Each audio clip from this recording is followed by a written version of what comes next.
Wir haben gestern neue Würfel bekommen. Die würde ich gerne angucken. No! Ein Stofftier! Und wie kriegen wir die? Müssen wir das kaufen? Oh, fuck. So escapen wollte ich nicht.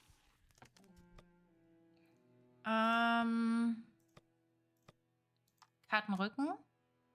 Oh, die Sternenhimmel sieht hübsch aus. Ich frage mich, ob wir das bekommen würden, wenn wir das Spiel einmal durchgespielt haben.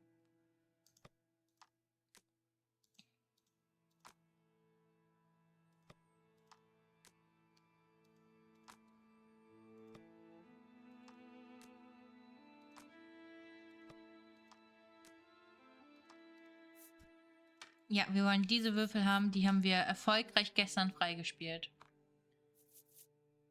So, Freunde. Willkommen in Voice of Gods. Der neueren Teil von der Spielreihe, Spielarten. Wir haben Voice of Cards 1 und 2. Also wir nennen es einfach mal 1 und 2. Auch wenn es nicht 1 und 2 sind. Haben wir schon gespielt. Und ja, das ist der neuere Teil. Ich weiß nicht, ob da noch ein neuerer ist. Aber ja, ich bin ein kleiner Fan davon. Wir spielen mit Spielkarten. Kaum zu glauben, aber ja. Und gestern haben wir das erste Kapitel durchgespielt. Wir haben Rache genommen an die Leute, die unser Dorf zerstört haben. Und nun ist unser Ziel, den Sternenhimmel zu sehen. Denn es existiert hier nur Tag. Es gibt keine Nacht, sondern nur Tag. Und... Ach, eine Truhe. Even the act of breathing feels painful. Und wir suchen jetzt, weil wir Menschen umgebracht haben. It's so hot. You need water. Your head is killing you. You open the treasure chest to find a bottle glimmering in the sunlight. You snatch it up, but it's empty. Okay, vielleicht kann ich... Shoulders drop in unison with yours. Vielleicht darf ich jetzt gleich erklären. Also, ja, wir waren vorher in einer Stadt. Hier in dieser Stadt, Stadt des Stahls. Und da waren 3 Oberhaupte, Senatoren.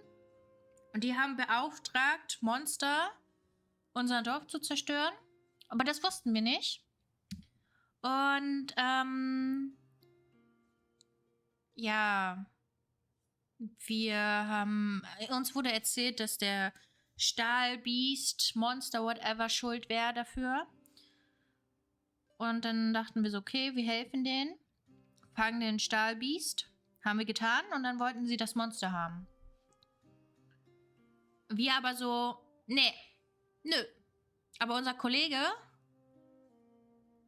Oh Gott, ich habe seinen Namen vergessen. Unser Freund hier... Wie hieß du nochmal? Lugor? Der hat die Karte uns genommen und hat dann die Senoren umgebracht und hat gesagt, ja, wir müssen jetzt abhauen. Die haben Schuld, dass dein Dorf tot ist. Und ja.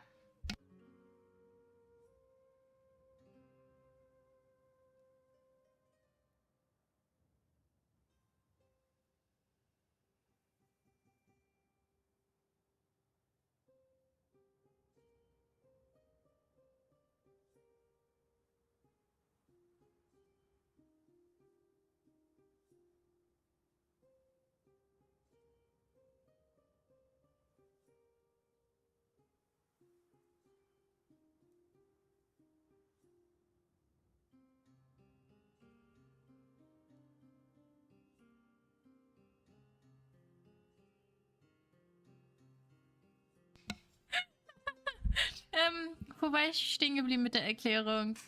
Ja, unser Lugor hat uns dann alles erklärt und jetzt haben wir das Ziel, den Sternenhimmel zu finden. Er selbst hat keine Träume, deswegen hat er uns gefragt und jetzt folgen wir beide anscheinend dieselben Träume. Könntest du... Können wir einen Durchzug wieder verursachen? Weil wird warm langsam.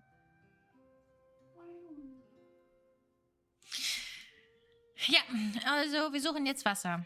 You lift your head. There before you, impossibly, walks Ram, your plush animal. No. No, no, no. You shake your head. That isn't real.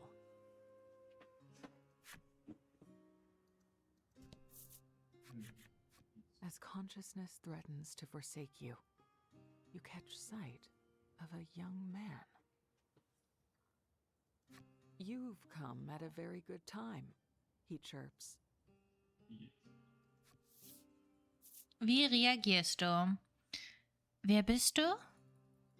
Rechtzeitig oder bring mir lieber Wasser? Was meinst du? So you seek the compound formed from hydrogen and oxygen, he says excitedly, launching into the beginning of a very long speech. His words flow as quickly as the quicksand that brought you here. Legol musters every last ounce of his strength to try and interrupt the torrent of babble, when suddenly a monster's cry issues from behind the youth.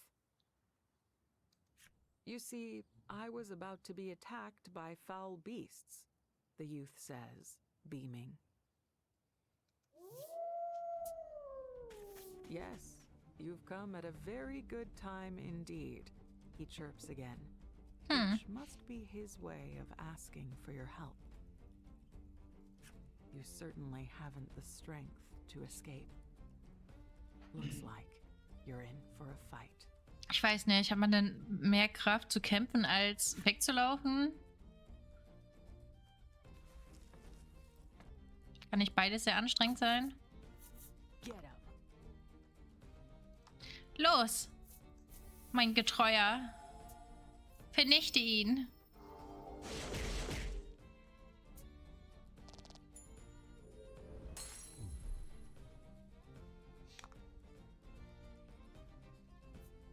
Wenn wir die Fähigkeiten haben, do it.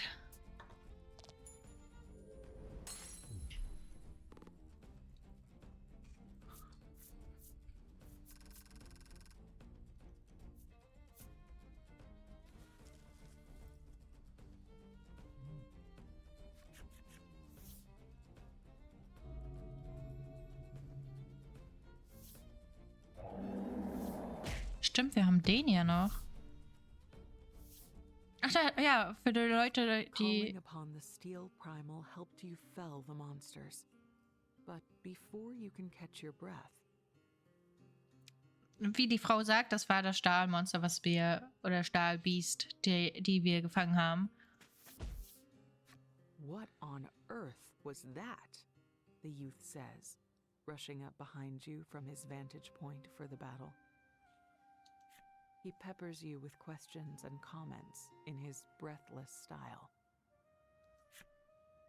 That was the steel primal, wasn't it? The fact that you can control it means you're one of the fabled subterrans. You are, aren't you? I had no idea you actually existed. Well, if today isn't my lucky day, if you don't mind my asking, how do you control that beast? I have deduced that the card you're holding there is the key to controlling them, but beyond that, Ugh.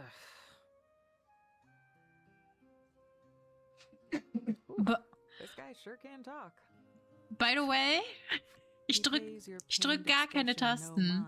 As he carries on, finally realizing that he has yet to introduce himself. Also ich habe die ganze Zeit keine Tasten gedrückt. Sie hat einfach alleine geblättert. The young man's name is Polka, and he's on a long, winding journey in pursuit of monsters to study. So, ich habe eine Frage. Hat sie nicht gerade gesagt, sein Name ist Poker? Und warum lesen wir Eremus? Eremus? Wie sollen wir ihn jetzt nennen? Eremus oder Poker? As if you hadn't heard enough, he asks if you'd like to hear an explanation about the primals.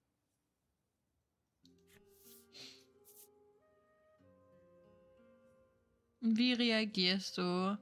Wir wollen Wasser haben. You make another desperate plea for water. Polka, however, hasn't even done you the courtesy of waiting for an answer. He's already chattering away about the primals. There are 3 kinds, he tells you at breakneck speed. In addition to the steel primal, there exists a fire primal and a frost primal.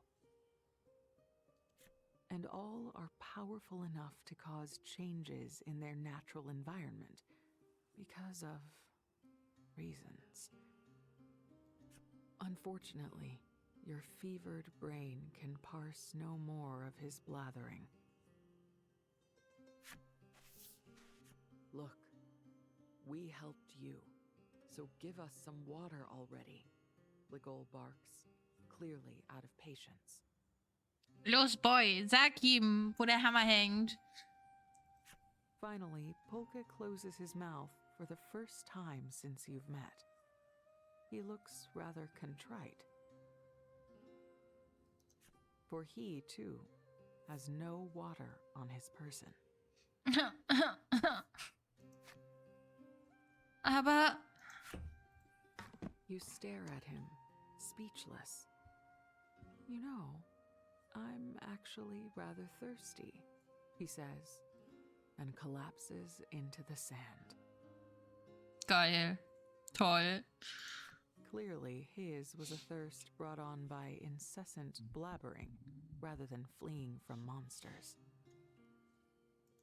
You both look at Polka's crumpled form, and then at one another. Das war's. Mind and body pushed well beyond their limits, the two of you finally surrender to sweet, sweet unconsciousness.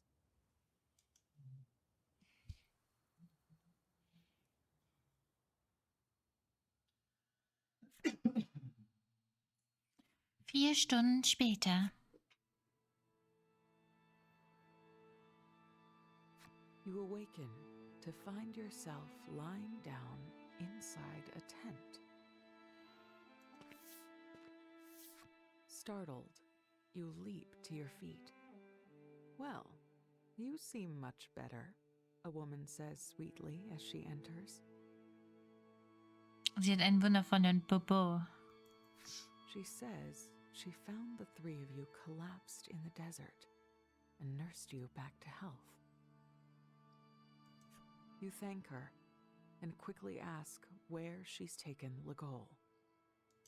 She tells you Ligol woke up not long before. He and Polka are at a stall outside.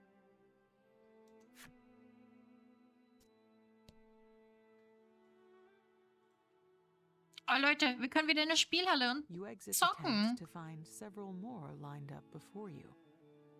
It looks like you've been picked up by a caravan. Geht zurück zur Logo. Wir gehen in... Es gibt einen Essenstand? Aber wozu? Du kannst dich jetzt mit Sprüngen fortbewegen. Wir gehen aber zuerst zum Monsterhändler. Vielleicht hat er neue Karten, die wir wollen.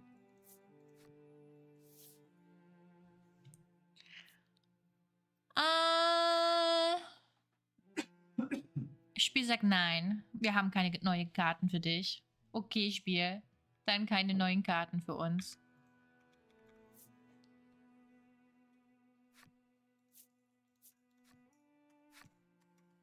Was ist beim Essenstand? You arrive at the stall to find Ligol and Polka devouring food as if it were a competition. Ah, das gibt mir neue Kraft. Oh, Logo, könnte ich das haben, wenn du es nicht willst? Halt wenigstens beim Essen den Schnabel.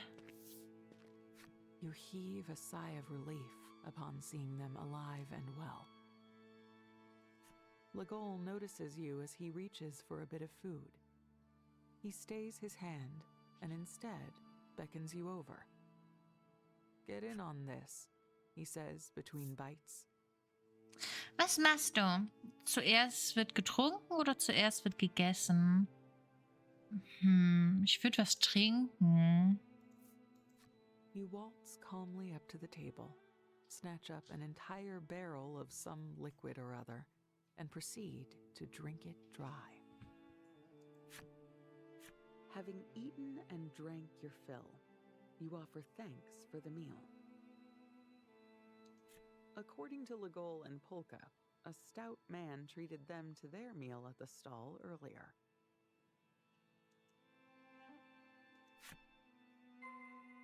Geh zum stämmigen Mann und bedanke dich. Ich möchte vorher Karten spielen. Ich möchte unsere Glücksspielsucht vorantreiben. Spielhalle. Okay, wollen wir spielen? Die Grundregeln sind mit deinen einfachen Regeln. Ja, okay. Das Skill wird aktiviert, wenn du denselben Ziffern einer Reihe erzeugen kannst. Skills können dir nutzen oder deinen Gegner schaden. Bitte wähle die Regel. Okay, wir nehmen mit Skills.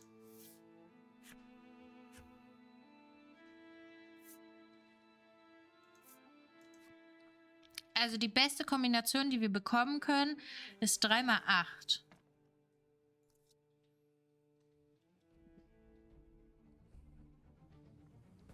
Freunde, wir kriegen das hin.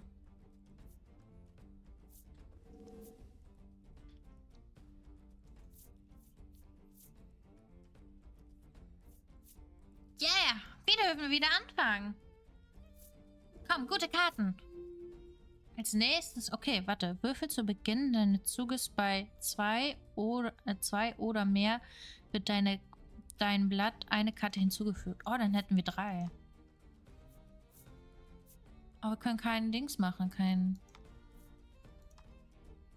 einer hat 5 gehabt. Also legen wir die 7, aber die 7 ist stark.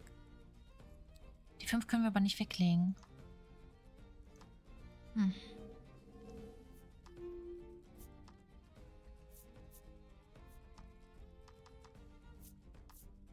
Damn it.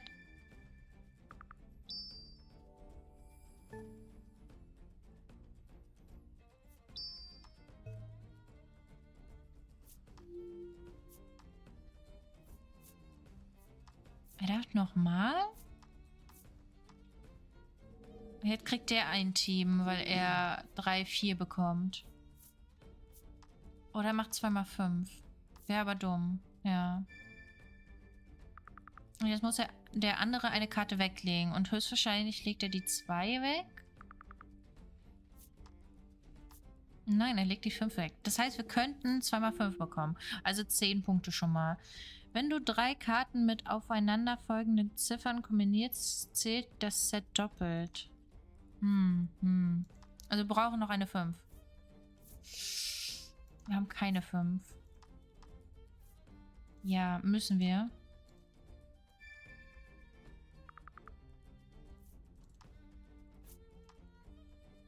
Die 8 behalten wir natürlich. Vielleicht kriegen wir ja die 7.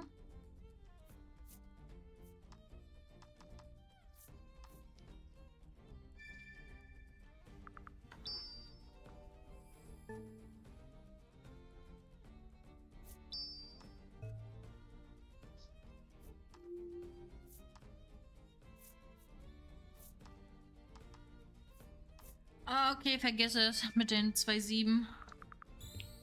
Vielleicht wirft er die 8 weg?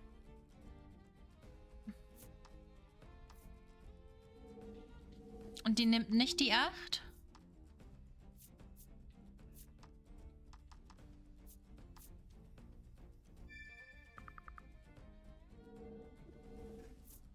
Lass uns noch eine 8 bekommen. Bitte gib mir eine 8.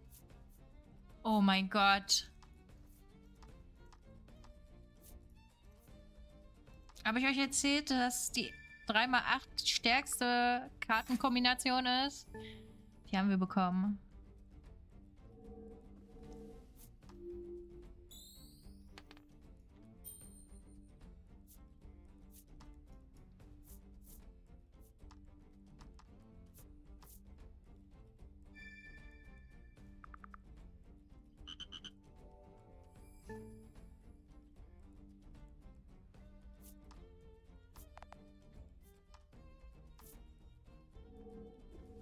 Wir sind aber immun gegen Aussetzen. Egal welche Zahl wir spielen, wir können nicht aussetzen, soweit ich weiß.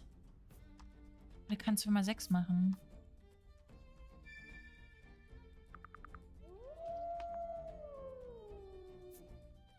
Ich hatte keine 1.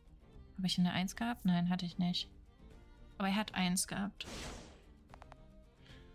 Puh, schon gefährlich.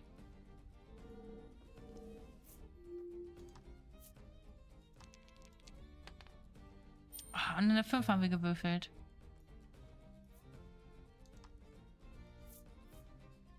Verdammt, Kacke. Aber ich würde die 8 weglegen. Ja, wir legen die 8 weg. In der Hoffnung, dass die keine 7 wäre. Ich habe eine 7. Es ist vielleicht nur noch eine 7 im Spiel. Kann ich mein Deck sehen? Nein.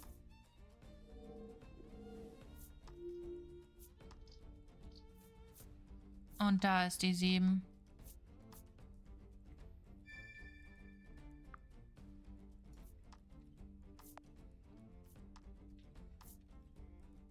Okay, okay. Warte!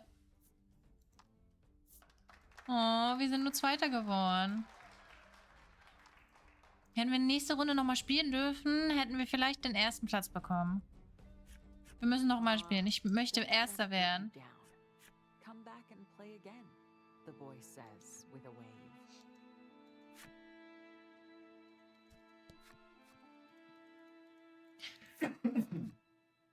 Ich möchte Erster werden.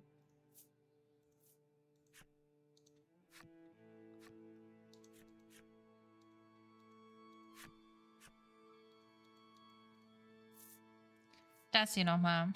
Da müssen wir erst Erster werden. Wir können nicht weiterspielen, solange wir da nicht Erster werden. Wir hatten einfach nicht Glück mit den Karten. Ganz einfach. Spiel schneller. Schneller, Spiel. Welche Karte haben wir bekommen? Die haben eine 6, eine 5 und wir haben eine 8.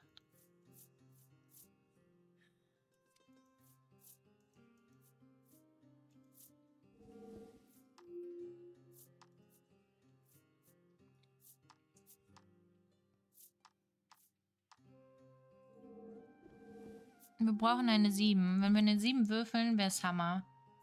Nicht eine 7 würfeln, eine Karte 7. Oh, verdammte Kacke.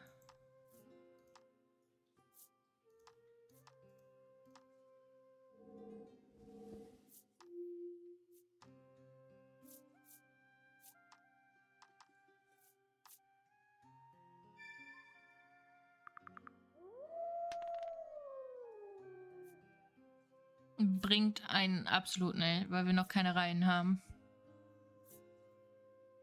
Aber die nächste kann jetzt 2x5 machen oder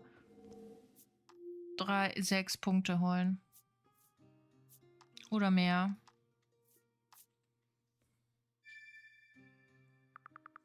Die Karten sind nicht heute unser Freund. Komm, gib mir noch eine 8. Wir haben keine 8. Aber wir können 2x8 nehmen.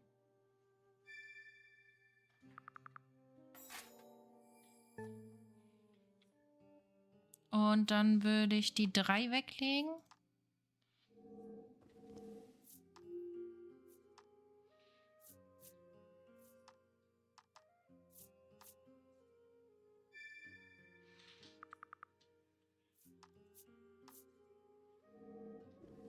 Oh, die brauche ich jetzt nur eine 4 oder eine 7. Bekamen sie aber nicht.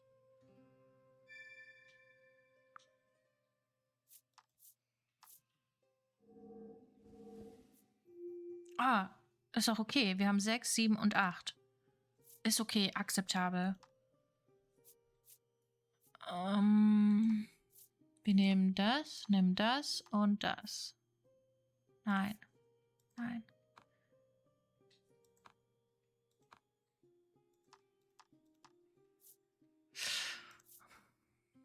Ich will die Karte nicht als erstes haben. Bin ich ehrlich mit euch. Was ist, wenn ich eine 8 würfel und dann will ich einfach alle Karten?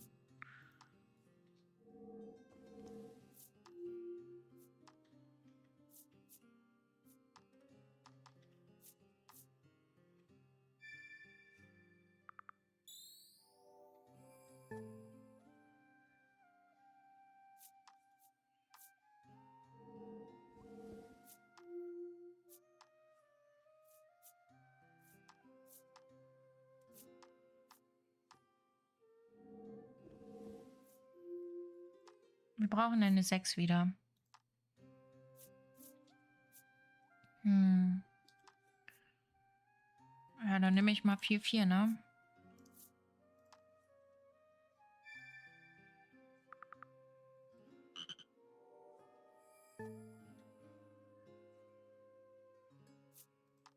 Und dann würde ich die 2 weglegen.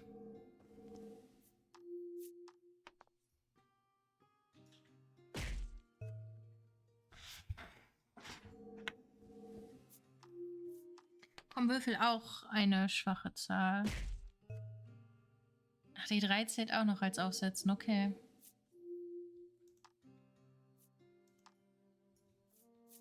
Wir haben jetzt eine 6 bekommen. Gut für uns. 8, 7, 6. EU wollen wir haben. Und das tauschen wir gegen die 2 Vierer ein.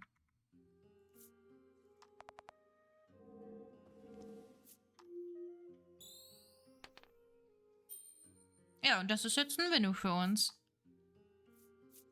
Ich glaube nämlich nicht, dass da irgendwas schief laufen könnte.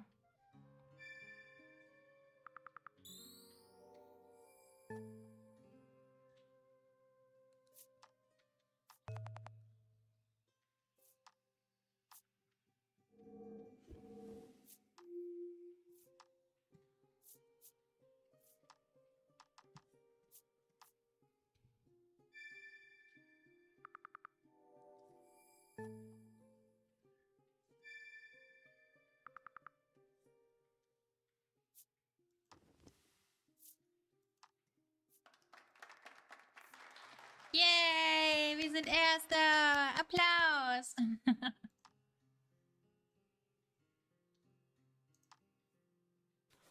Bekommen wir eine Belohnung? I knew you'd win, the boy beams, placing a commemorative prize in your hand. Oh mein Gott, wir brauchen das. Wir müssen das Spiel kurz speichern. Wir müssen kurz raus. Stopp, stopp, wir brauchen das. Freunde, ich habe mich gefragt, wie wir das bekommen. Ich weiß jetzt wie. Wir müssen raus. Freunde.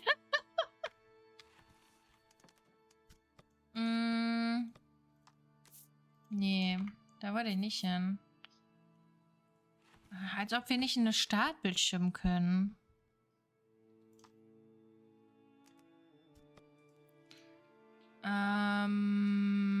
Sonstiges?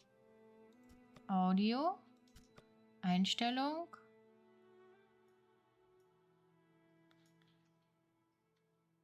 Wir können das sogar schnell machen. Oh, ja, ist okay.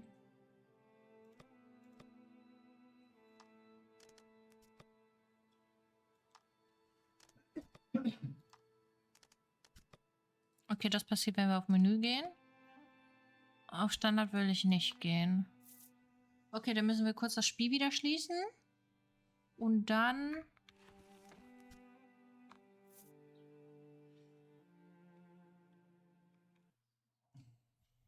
Und dann ändern wir die Rückseite der Karten. Die sind einfach wundervoll. Wunderschön. Ich brauche sie. Ich kann nicht warten, bis wir morgen wieder Voice of Cards spielen. Ich kann nicht so lange warten.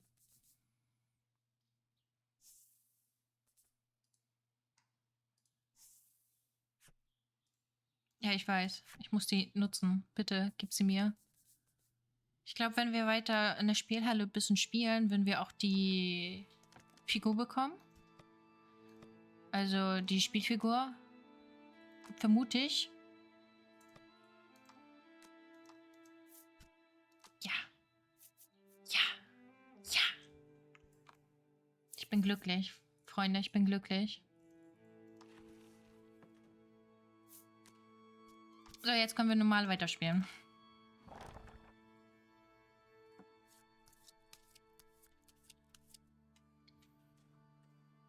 So hübsch.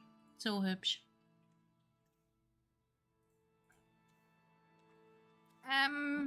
Ja, unsere Aufgabe ist jetzt, dem Mann hier uns zu bedanken. You find the man hurrying about busily and thank him for the meal. Ah, you're all awake, he says with a satisfied nod. He introduces himself as the circus's ringmaster and explains that they're on a tour of the desert. As someone fascinated by the circus, you'd always wanted to talk with a ringmaster. It's your lucky day. Before you speak so much as a syllable, the caravan is beset by monsters. You all draw your weapons and prepare. Polka barges into battle unannounced. I too shall fight, he proclaims. Ah, wird unser neuer Teamkollege? Legol asks if he can fight, to which Polka replies that it comes with the territory when one studies monsters.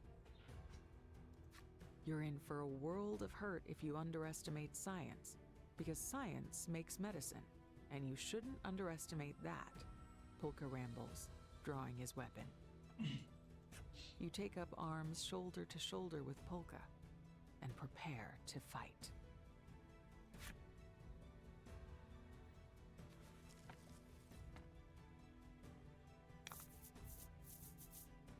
Oh, die Rückseiten der Karten sind so hübsch. Oh mein Gott.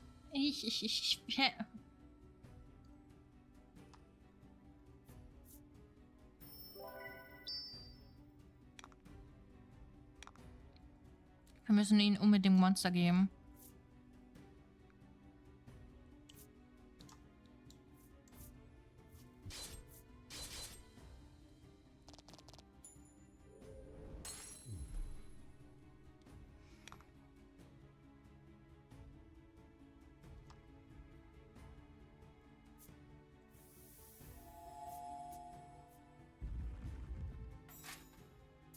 Wir beschützen den kleinen Mann. Ah, aua. Aua. Aua. So, passt auf, passt auf. Wir beschwören gleich das ultimative Monster. Wir wählen dich. Vernichte sie.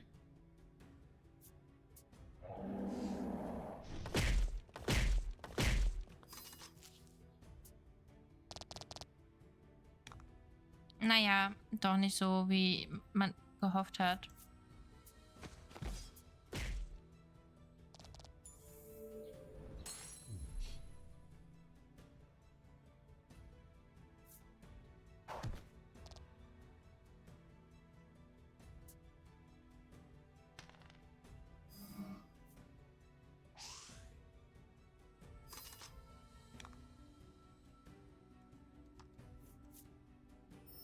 Tja, er braucht unbedingt Monster, die angreifen. Wie zum Beispiel ein Wolf.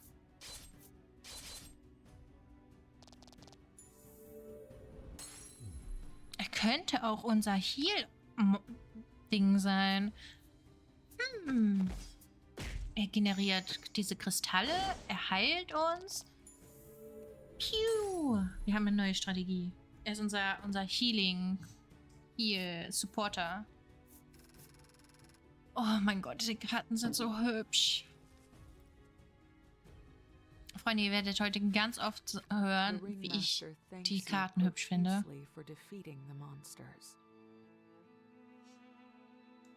It seems the countless monster attacks are to blame for scattering his troop to the winds.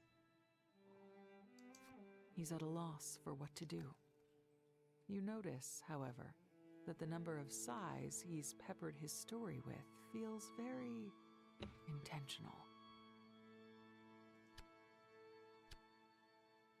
He looks your way rather bashfully. You suspect he wants your help. Hey, ich glaube, es ist selbstverständlich, dass wir den Dude helfen, denn er hat uns geholfen.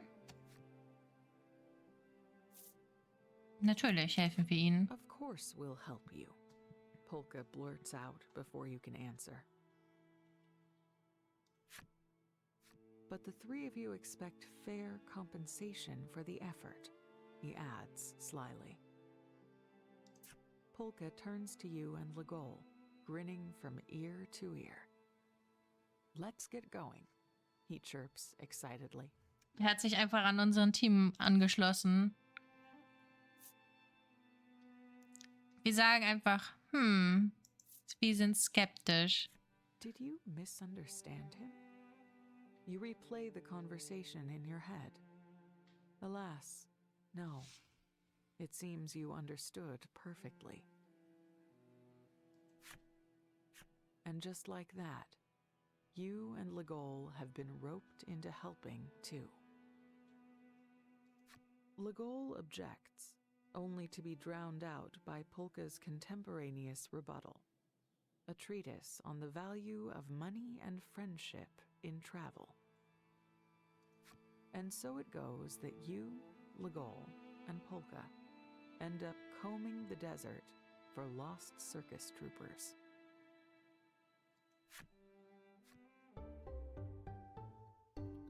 Er ist jetzt nun in unserer Gruppe. Findet die Zirkusleute in der Sandwüste. Okay, bevor wir das tun, braucht unser neuer Kollege Karten. Er braucht die Karte und die hier. Ja, die braucht er. Er könnte auch ein Supporter sein, komplett.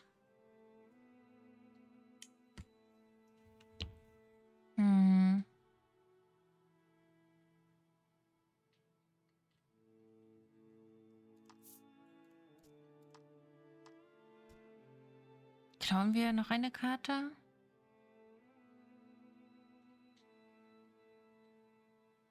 Vielleicht die hier?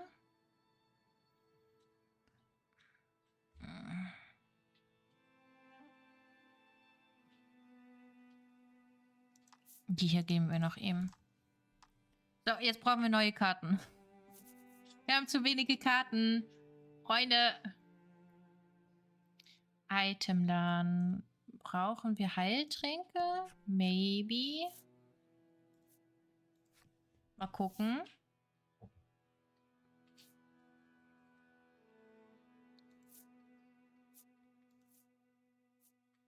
Oh, die Truhe war schon heftig. Kaufen wir 5. 5 hört sich gut an.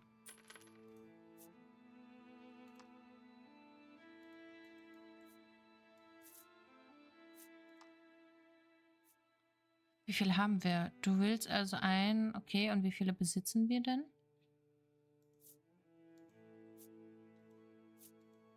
Tja, wenn wir nie herausfinden, kaufen wir 5. Haben wir Gold bekommen? Können wir Dinge verkaufen? Wisst ihr das?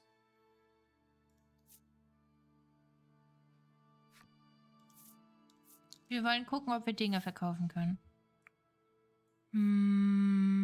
Items verkaufen. Ja, nee. Doch. Wir haben Gold bekommen. Verkaufen. Ansonsten nicht wirklich. Dann können wir gucken, ob wir Waffen oder Ausrüstung noch kaufen können. Dankeschön, Frau. Waffenladen. Kaufen. Kaufen, kaufen, kaufen. Die wäre super für sie. Die wäre super für ihn. Und er ist wirklich ein Magier. Aber weil er keinen Damage macht, braucht er das gerade nicht. Schutz vor Feuer. Schutz vor Wasser. Schutz vor Blitz und Schutz vor Wind. Ja.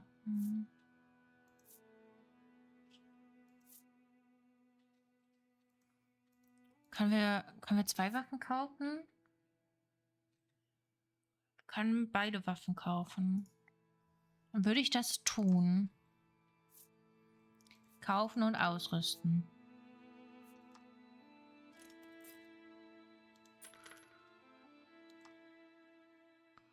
So, und dann wollen wir die noch kaufen. Kaufen und ausrüsten. Und jetzt sind wir gefühlt arm.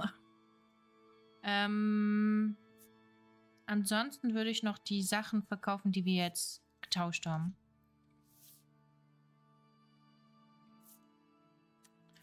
Ausrüstung verkaufen. Das hier verkaufen wir. Auch wenn es nur 50 sind. Wer weiß, vielleicht brauchen wir irgendwann das Geld. Monsieur, Dankeschön. Wir haben fertig eingekauft. Haben Sie noch einen wunderschönen Tag. Ja, dann gehen wir mal raus. Ich hoffe, die Leute haben auch alleine Wasser eingepackt. Oh mein Gott, ist das hübsch! Schon hübsch. Ja, finde ich sehr hübsch. Ich bin beeindruckt. Kiste. Ach, wir können die Waffe für ihn kaufen. Die Frage ist, wollen wir das machen? Wollen wir die Waffe auch kaufen? Für ihn? Boah, vielleicht greift er ja irgendwann doch an. Vielleicht lernt er einen Skill, wo er dann richtig geilen Damage macht. Hallo Monsieur, ich habe gehört, Waffen, geil.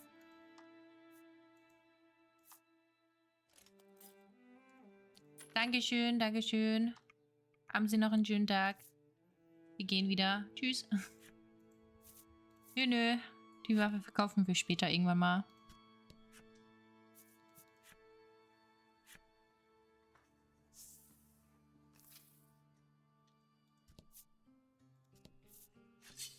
No! Wir werden angegriffen. Vielleicht kriegen wir neue Karten. Hihi.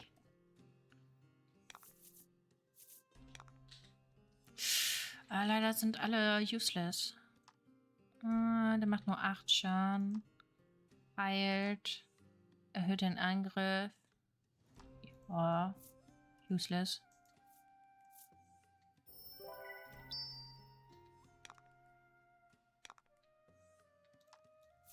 Geil. Macht Damage.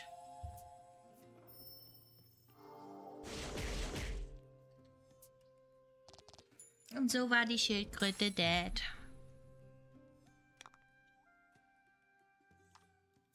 Los, kleine Biene. Greif an.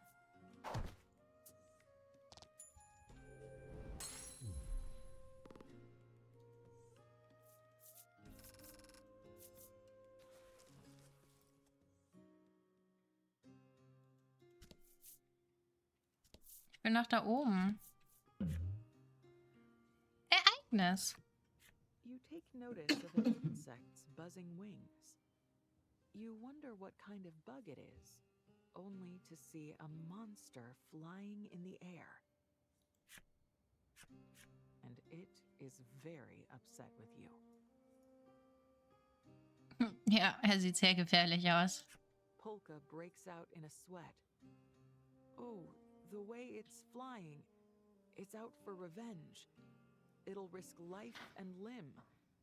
This is bad, he yelps in fits and starts. Offenbar wird dieses Monster von einem großen Durst nach Rache eingetrieben. Was willst du tun? Mein Durst nach Rache ist größer, davon sollen wir uns fernhalten. Dann kämpfen wir halt. Revenge shall be mine, you yell, readying your weapon.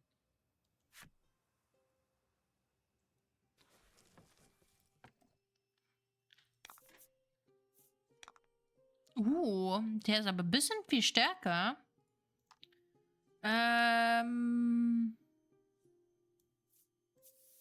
Komm, wir kriegen eine 6 hin. Nee, wir kriegen sogar eine 7 hin.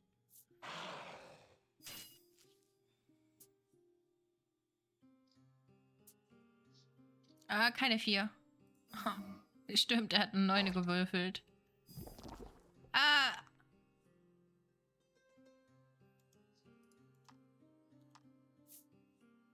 Ups, das wollte ich nicht.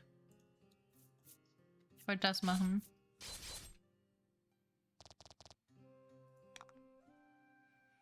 Komm, meine kleine Biene.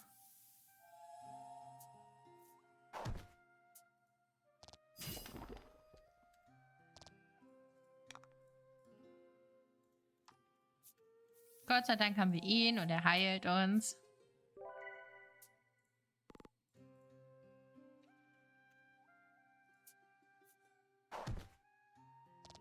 Tja, umsonst geheilt.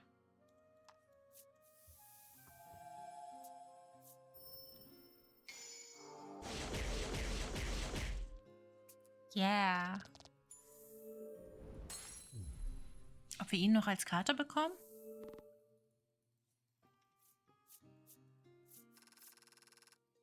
Das sind aber ziemlich wenig EP.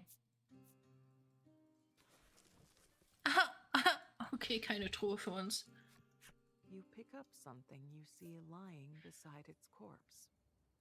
Das Monster windet sich jämmerlich und tut schließlich seinen letzten Atemzug. Neben seiner Leiche findest du etwas. Oh, ein Heiltrank.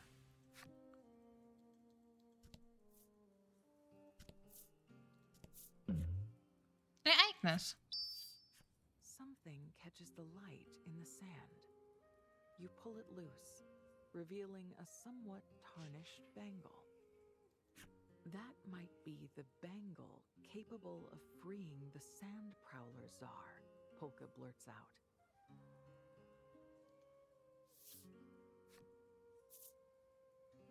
Sandpiratenkönig, wer ist das? Was für ein Siegel?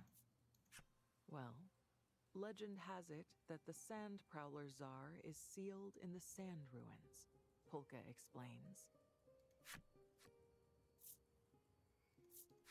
To hear Polka tell it, the Sand Prowler Czar was a monster that once ruled this region through fear and despair. And he's careful to note that some monsters still revere this Czar.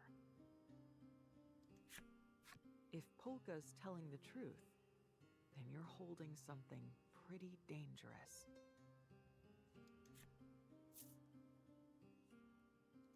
Wir behalten das. Figure it can't hurt to keep something so potentially valuable and slip it into your pack. Der Sandpiratenkönig war ein fürchterliches Monster. You sense another long polka lecture coming and start walking. You hear the sound of feet hurriedly whooshing through the sand as he tries to catch up. Those were just his feet, right?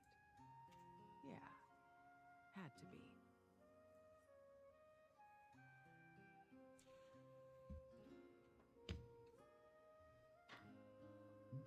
Du hast ja schon wieder Schwabbeltowns Emojis.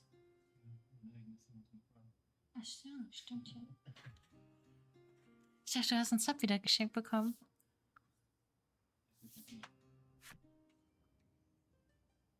Da war ein Monster.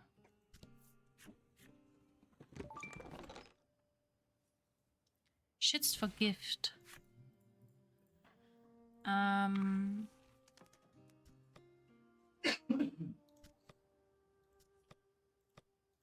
Was für einen Ring haben wir hier?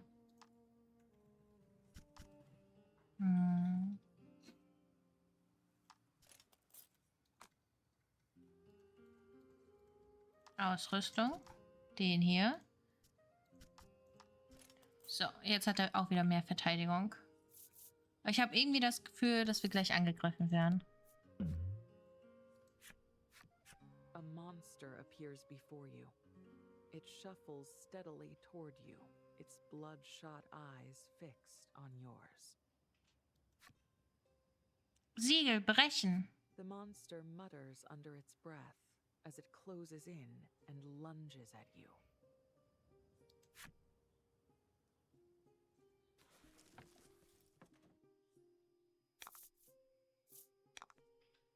Ja, so mächtig scheint er jetzt auch nicht zu sein.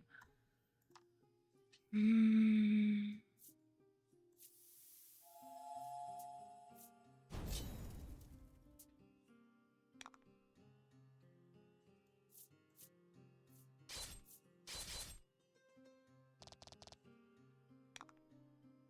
Nicht mal Kritten tut sie.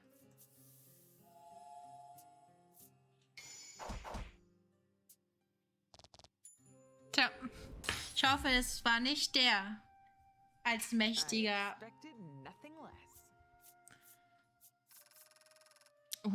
Leckere EP. Level up. The great Tsar, our leader, the monster hisses with its last breath. You remove the tarnished bangle from your pack. From everything you've heard, the Tsar is a frighteningly powerful monster. Were it to be revived, we have to kill it, you say bluntly.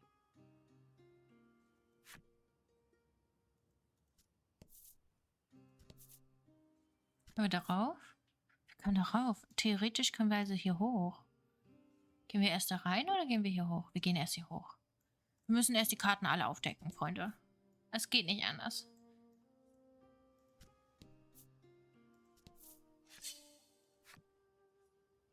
Wir müssen erst die Karten aufdecken. Und dann hier und da ein bisschen leveln.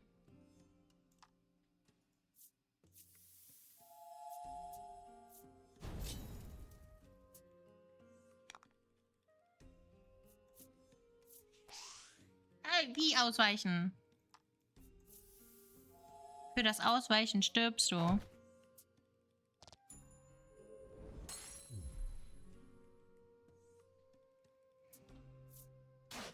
Au.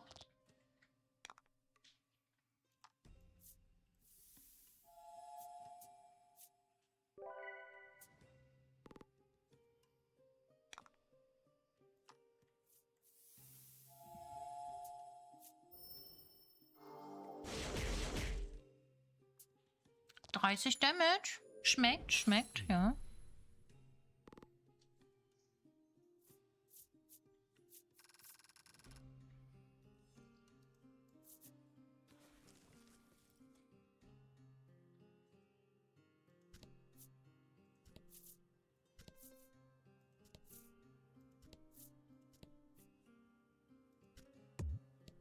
Da kommen wir anscheinend noch nicht vorbei.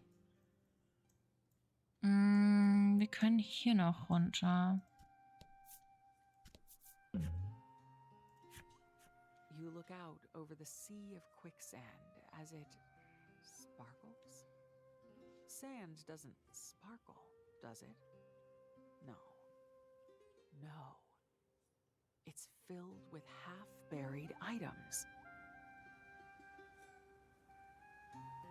Having come to the same realization, Legol and Polka each pull out a rod and line. You ask what they intend to do with it. Go fishing, they respond. Willst du beim Angeln helfen? Natürlich, wir You've never helfen. had a chance to fish before, so you decide to help them.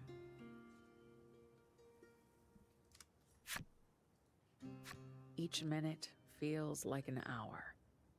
Then, the rods whip sharply downward toward the quicksand at the same time, locking Legol and Polka in mortal combat.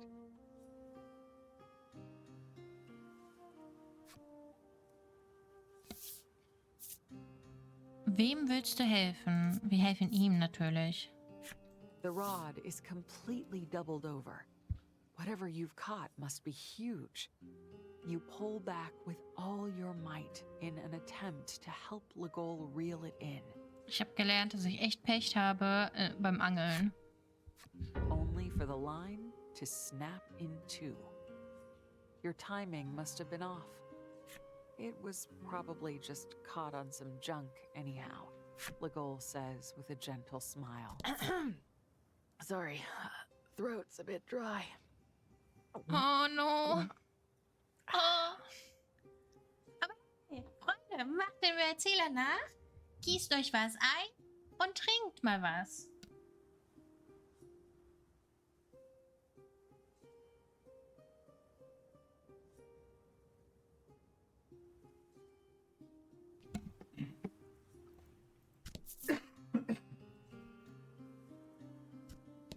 Naja, jetzt können wir weiter Karten aufdecken. Ein Zelt. Wir machen erstmal rumherum um das Zelt alles frei.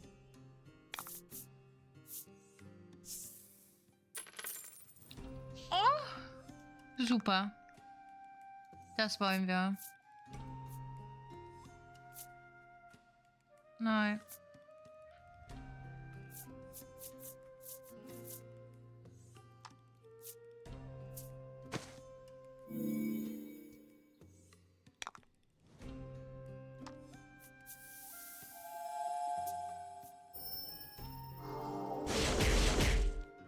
Und weg sind die Wölfe.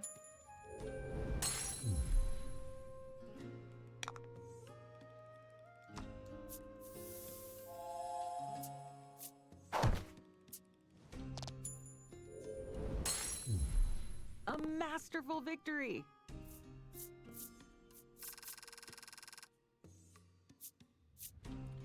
Ja, die Summe ist okay. Ist okay. Tja. 70%, dass wir ein Item bekommen. Wir haben wohl 30% abbekommen.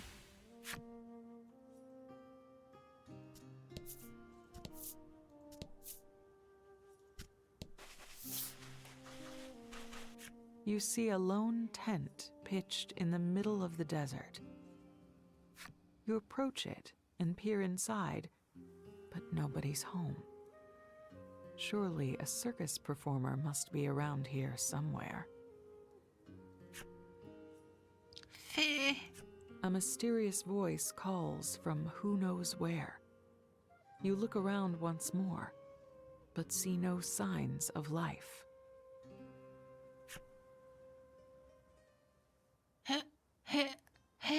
Mir. There it is again, clearer this time. You turn and look behind you.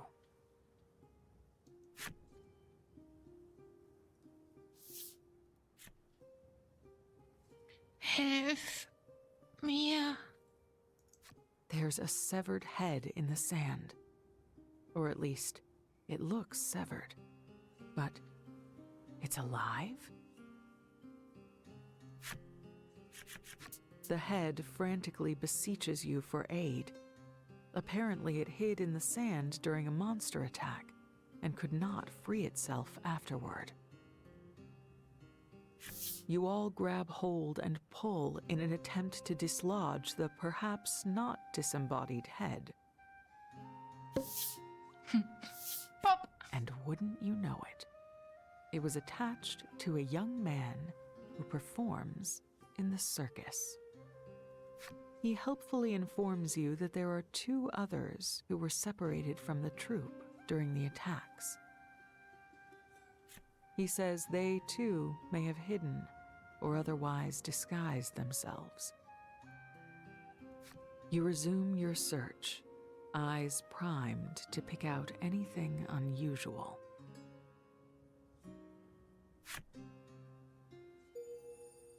Da du die Bedingung erfüllt hast, wurde der Rückseitentext der Karte stämmiger junger Mann hinzugefügt.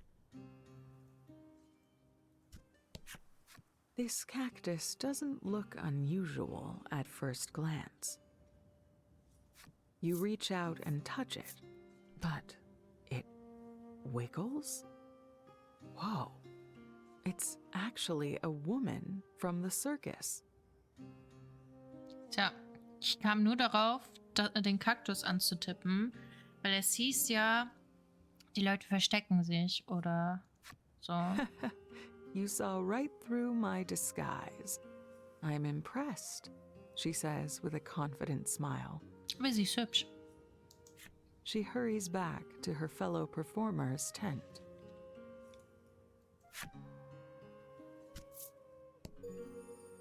Da du die Bedingung erfüllt hast, wurde der Rückseitentext der Karte Akrobatin hinzugefügt.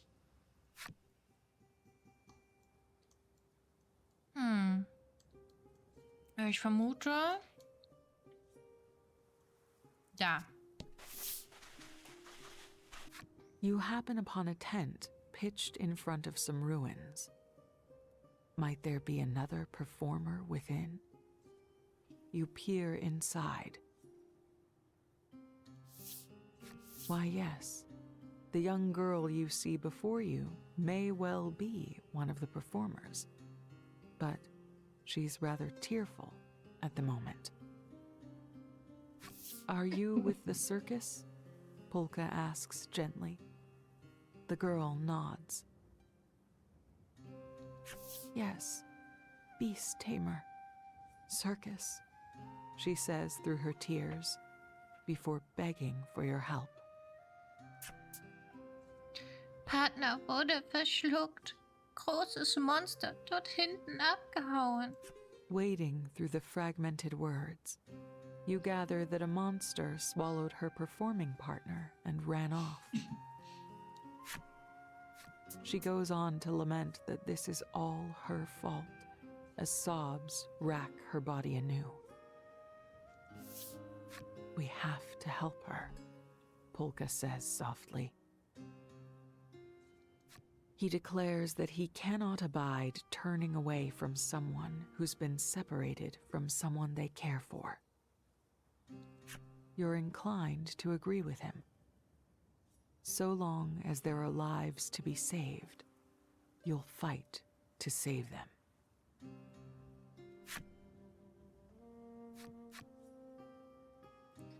Mein liebes Kind, du lebst. Are you okay? Legol asks carefully, sensing that you're in pain. You nod and begin walking toward the ruins. Finde den Partner der Dompteurin in der Sandruine. Ja, wollen wir. Und in der Sandruine werden wir kurz speichern. Und vielleicht bekommen wir ja hier irgendwann noch einen Bosskampf. Holy shit. Wie groß. Schon sehr groß, würde ich sagen. Okay, wir speichern.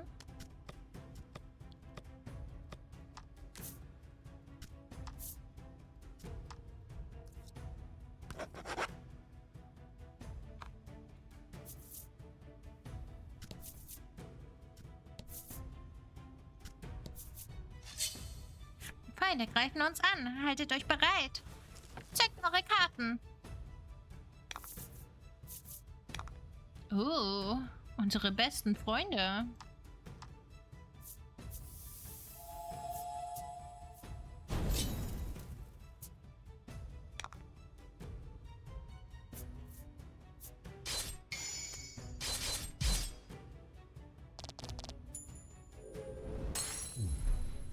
Sometimes you get lucky. Au.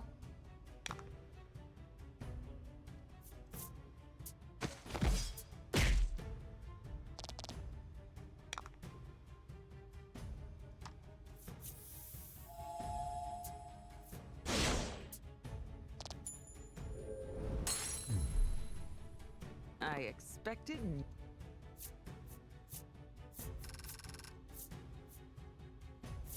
Oh ja, wir dürfen wieder Item ziehen. Wir nehmen rechts. Schade. Wir haben schon eine bessere Karte. Aber hey, wir haben schon die Karte gezogen. Oh, ist ein Labyrinth.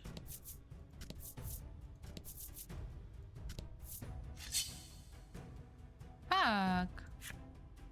Trotzdem treten wir kurz da drauf.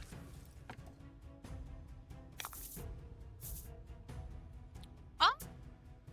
Ich will die Frau haben.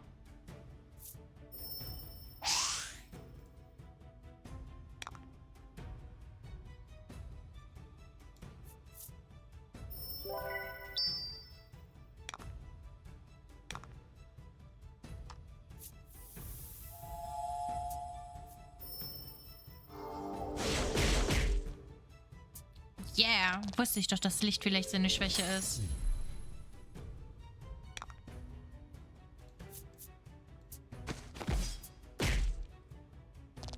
Die schöne Dame wollten wir noch nicht umbringen.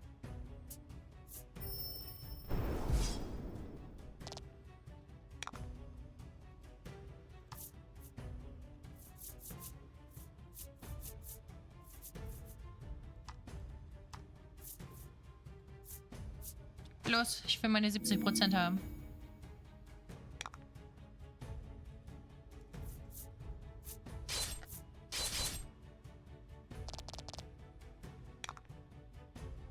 Wie kannst du noch ein Leben haben?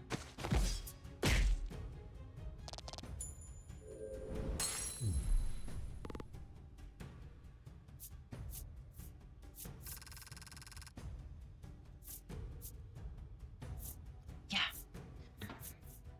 Okay, wir nehmen links.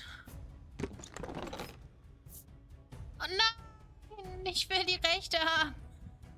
Versucht Windschaden in Höhe des Angriffs +1 an allen Gegner. Den erlittenen Windschaden des Ziels zum 3. Damn it!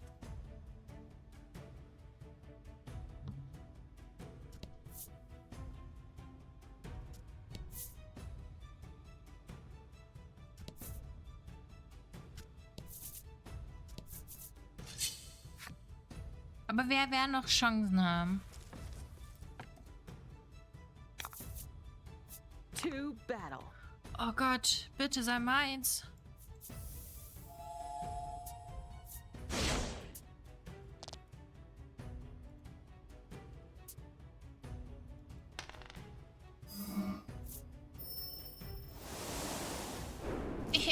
Sand. Ja, ich weiß. Ich glaube, wir haben mittlerweile das lang genug gespielt, dass wir wissen, was ungefähr das alles ist.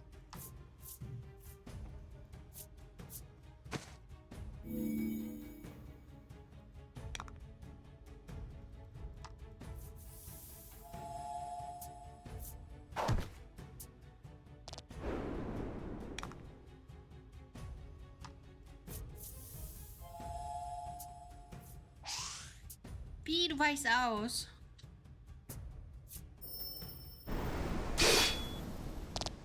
Okay, das tat weh.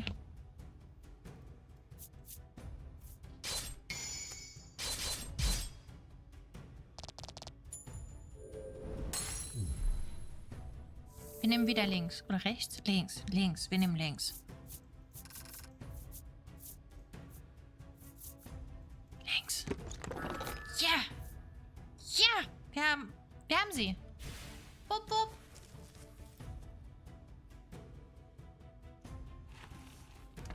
So, jetzt nehmen wir sie ins Team hinein. Er hat 5 Karten, sie hat 4 Karten. Er braucht eine weitere Karte. Finde ich super.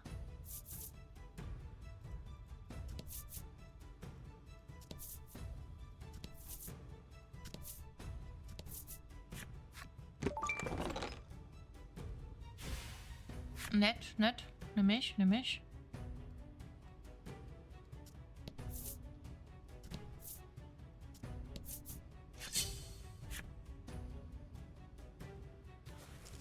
Jetzt den Skelett noch. Und dann bin ich auch glücklich. Ich will die Elektrobiene haben.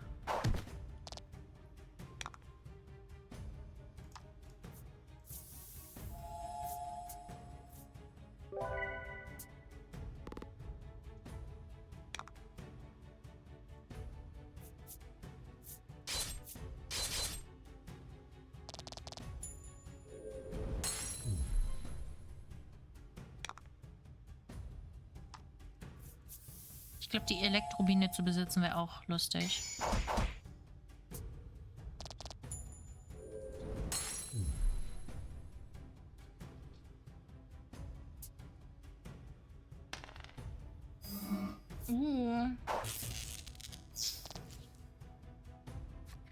Oh nein, wir sind paralysiert und können nicht angreifen. Was für ein Bedauern.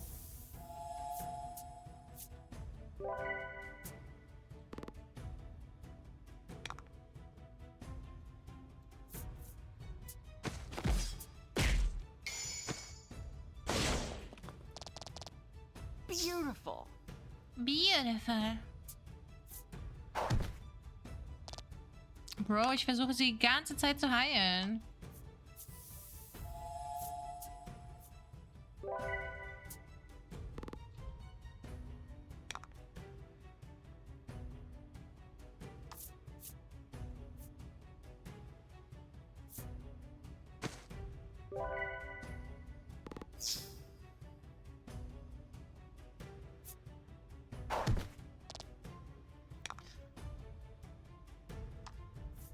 Komm, Kritte. Heil sie mehr. Yeah.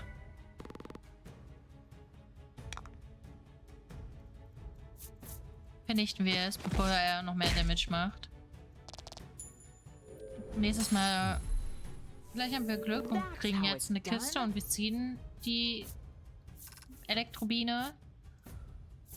Okay, okay, dann nehmen wir die goldene Mitte.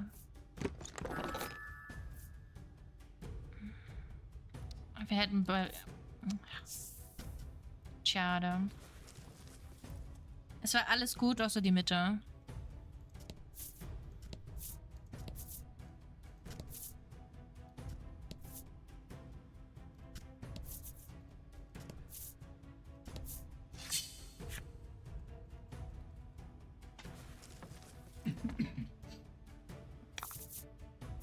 Get him.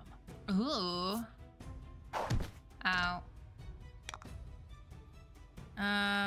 Das hier? Also wenn die Karte auf 3 wäre nice. Die Elektrokarte wäre auch nice. Also die Elektrowespe.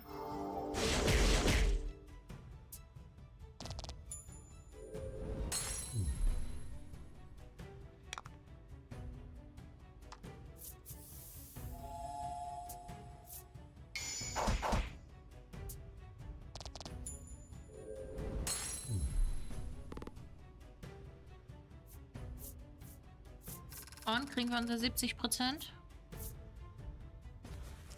Nein, haben wir nicht. So schade.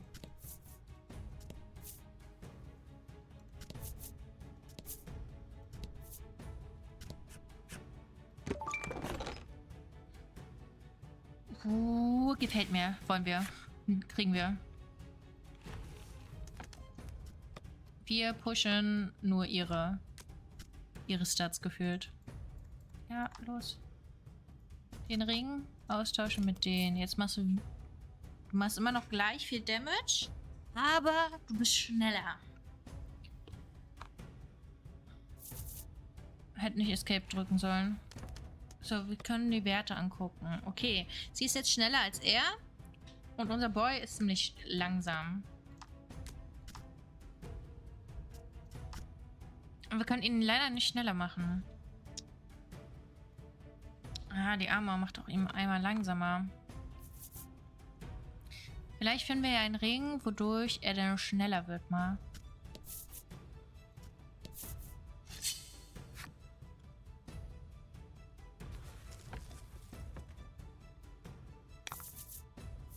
To battle.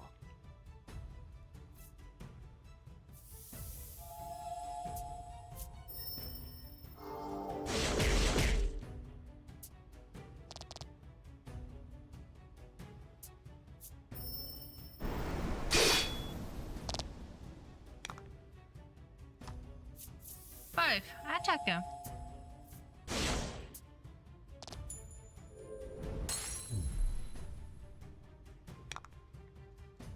Und hier die Wespe.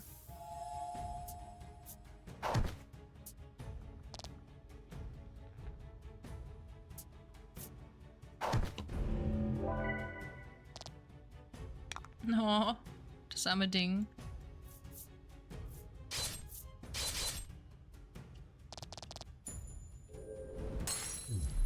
Gut. Wir werden jetzt immer links, rechts, rechts, links, rechts, links. Wir müssen uns noch einigen, welche Richtung wir immer nehmen. Immer links.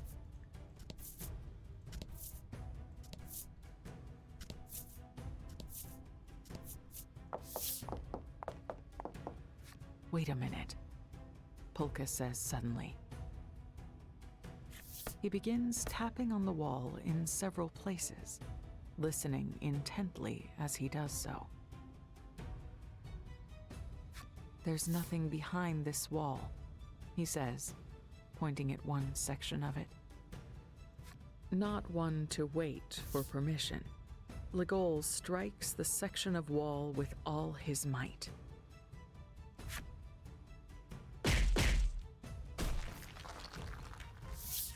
And what do you know? Polka was right. The wall, that's a scientist for you, Polka boasts, puffing out his chest. Science is awesome, you reply, jaw slack with wonder. Ja, aber hat unser Freund nicht die Mauern kaputt gehauen? Sollte... Ah. Die Viecher auf 2 zu haben, wäre auch nice. Vielleicht sogar 3.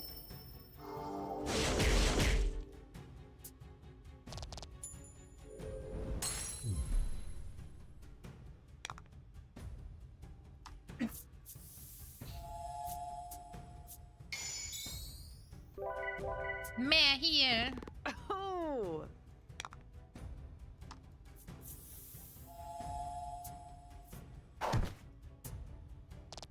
Und schwupps ist er weggepiekst worden.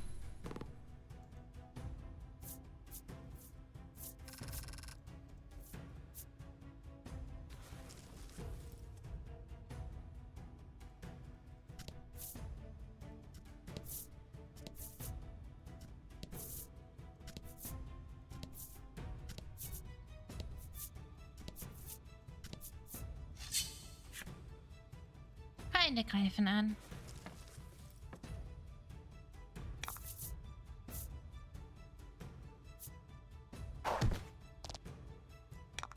Die Elektrobiene wäre immer noch lustig zu besitzen.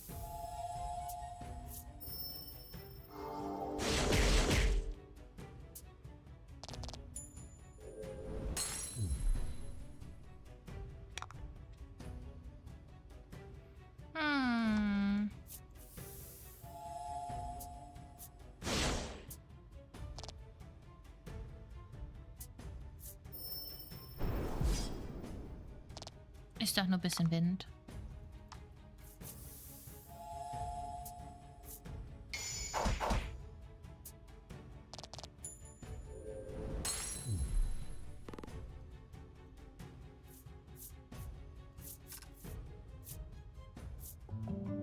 Er hat ein Level Up.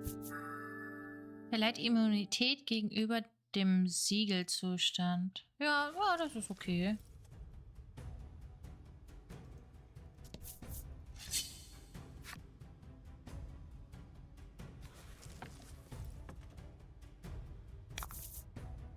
Battle time. Nicht so geil.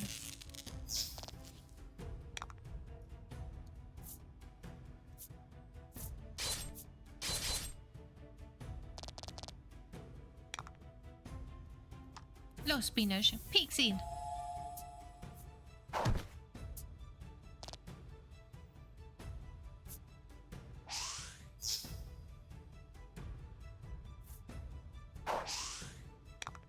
Wir sind im Meistern ausweichen. Ich bin stolz auf uns.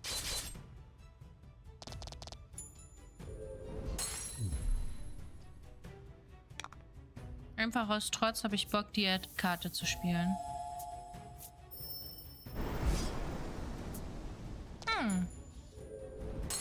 Sah cool aus.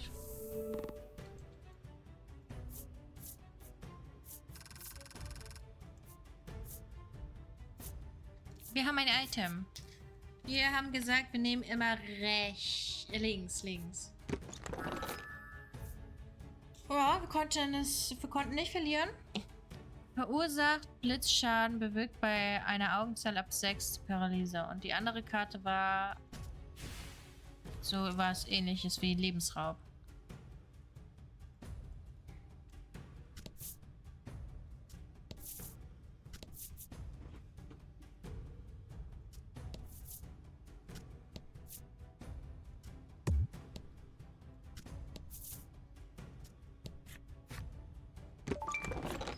Oh!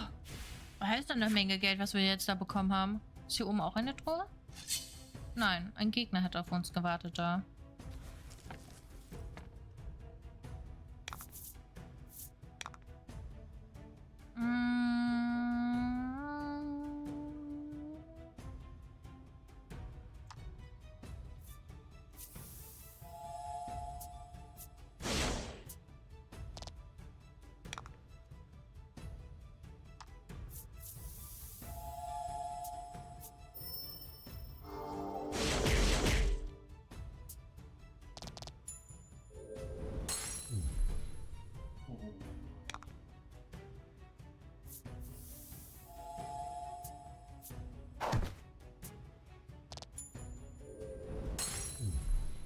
That's how it's done?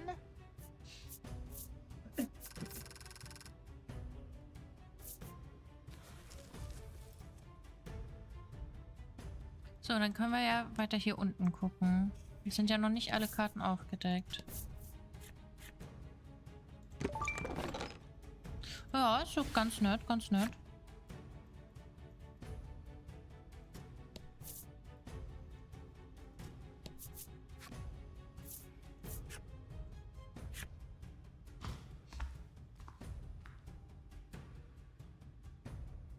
Oh weh.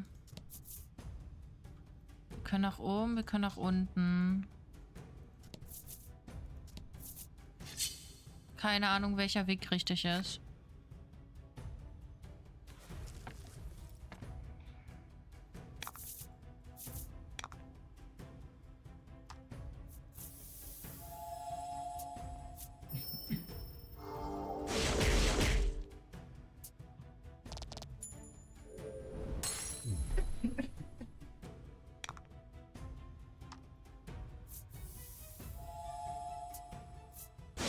No.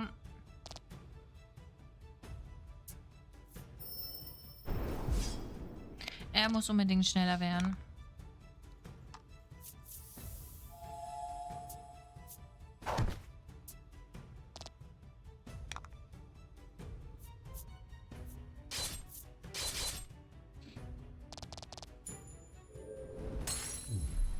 A masterful victory!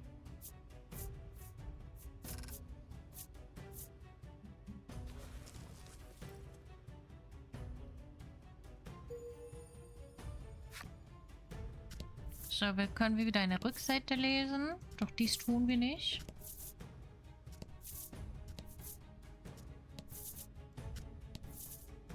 Ach, eine Truhe.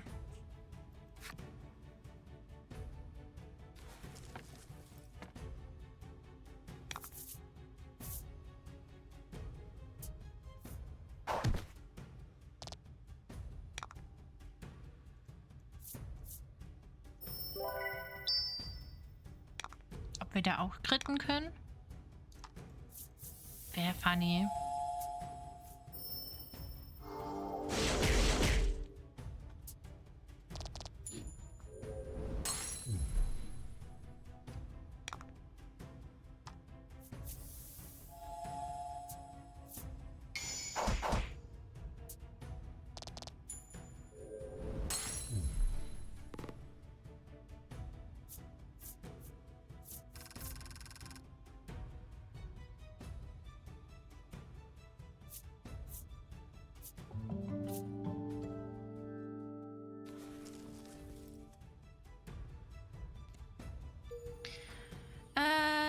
Wieder eine neue Rückkarte gelesen.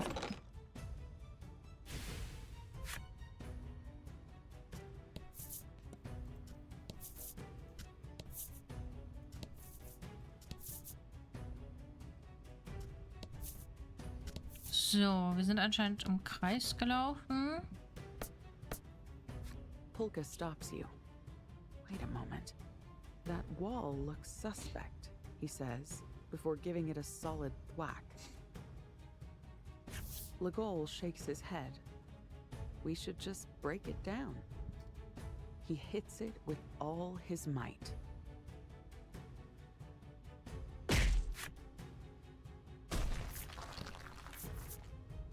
And with that, the wall crumbles, revealing, to your surprise, a hidden passage.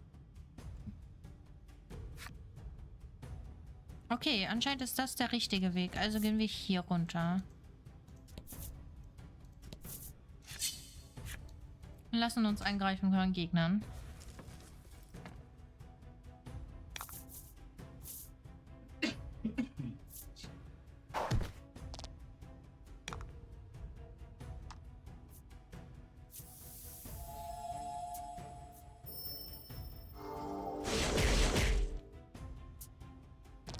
Und die Biene ist futsch.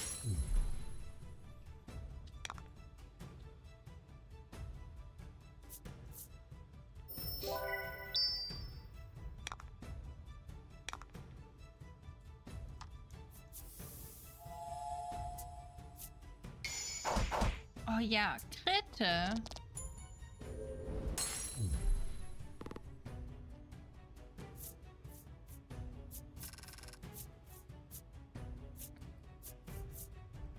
Immer nur links. Links war okay. Links war okay. Aber wir haben die ja schon auf 2.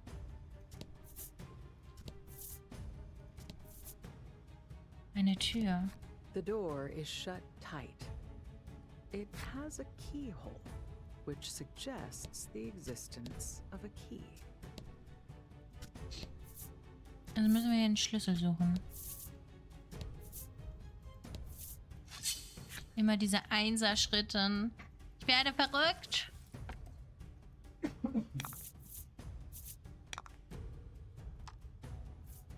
Und wir können die Kämpfe auch nicht skippen. Also doch, wir könnten versuchen zu fliehen. Aber ich finde, die Kämpfe sind wichtig, damit wir leveln können. Weil irgendwann könnte es schwer sein und dann müssen wir leveln und leveln und leveln. Deswegen möchte ich jetzt schon alle Kämpfe so gut wie möglich mitnehmen. Oh, das hat wehgetan.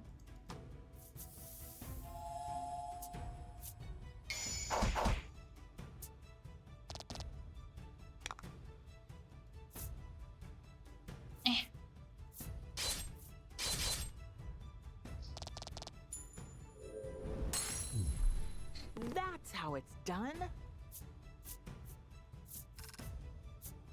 Und wir bekommen Gold. Dazu können wir auch nicht Nein sagen.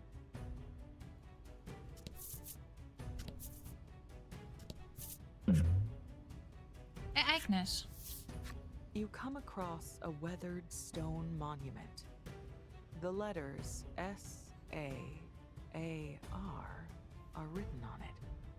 And there's a hollow where something clearly used to rest. The area around the stone monument is littered with what appear to be monster bones. The whole thing feels ominous beyond words, but you dig around in your pack for something that might fit the monument's hollow. Ja, das hier. Operating on a hunch, you reach for the tarnished bangle you picked up earlier and slot it into the hollow. It fits perfectly. So, the Sand Prowler's Czar is sealed here, Polka says, his voice quivering. The monster bones littering the site begin to rattle. Aber wir hätten vielleicht vorher speichern sollen, bevor wir darauf treten. It sure looks like you've awoken the Sand Prowler's Czar from its slumber. There's no getting out of this fight. Doof gelaufen. Aber hey, wir kriegen das hin, ohne zu speichern.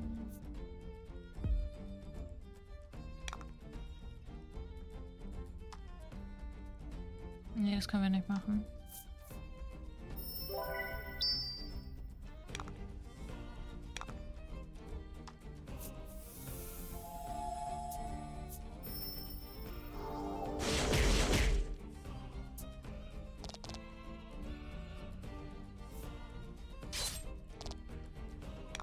Der hat viel Leben, aber eigentlich tut er absolut nicht weh. Warum habe ich mir Sorgen gemacht?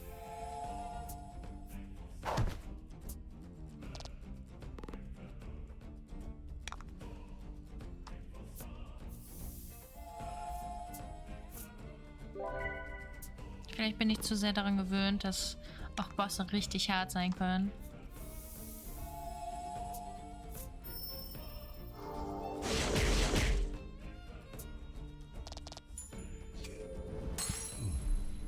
Kriegen wir jetzt den mächtigen, großen Schatz?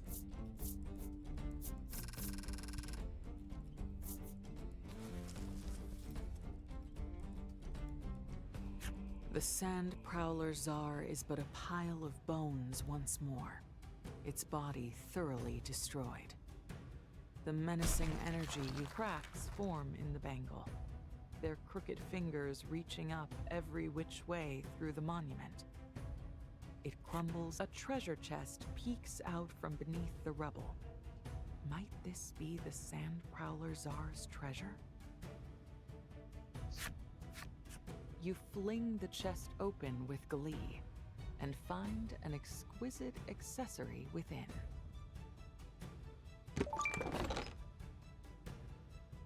Oh.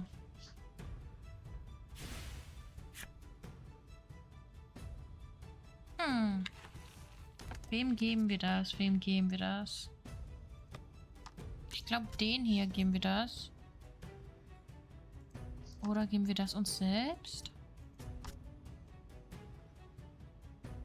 Wir verlieren Angriff. Und unsere Schnelligkeit. Aber machen wir... Fuck, wir haben schon wieder auf Escape gedrückt. Aber dafür geben wir ihm hier... den hier. Dann wird er stärker und er ist schneller. Dann ist er sogar ein bisschen schneller als wir selbst. Wir sind 11, er ist 12 und ist okay, ist okay.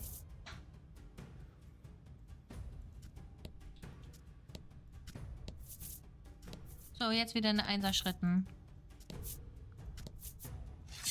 Ah, da war die Truhe. Oh, weh.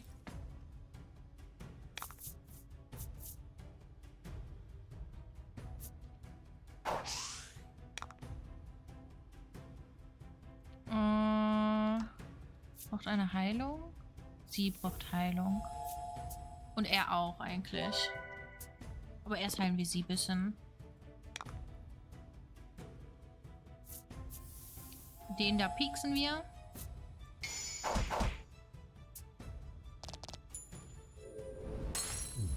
Sometimes you get lucky. Und den verbrennen wir weg mit Licht.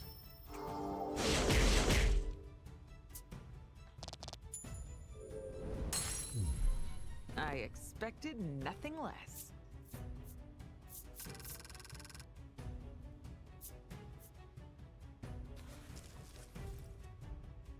So, in dieser Truhe ist bestimmt ein Schlüssel. So ein Skelett können wir auf die Rückseite lesen. You attempt to open the chest when suddenly a band of cackling monsters appears from the shadows. It looks like they were using this chest as bait. They waste no time in surrounding you and attacking. Die werden schon nicht gefährlich sein.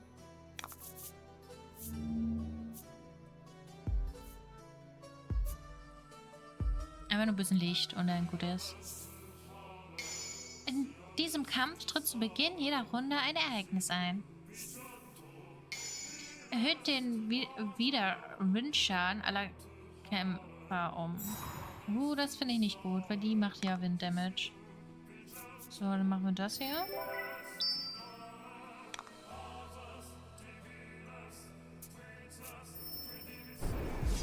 Au.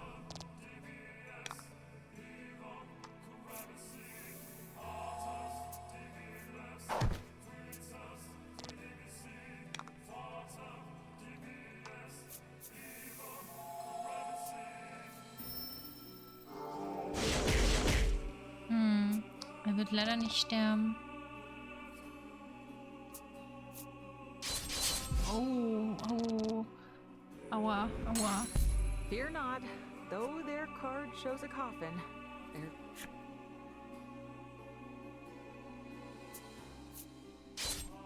Aua. Okay.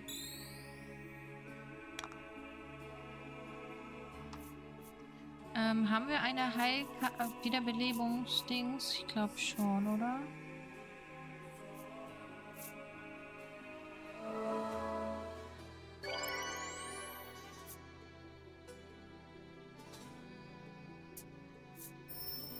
Bitte nicht. Ah, das tut weh, das tut weh, das tut weh.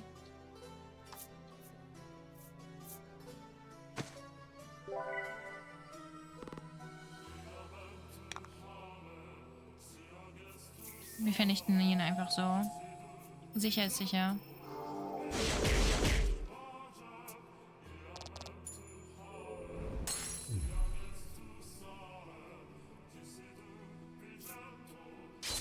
Au.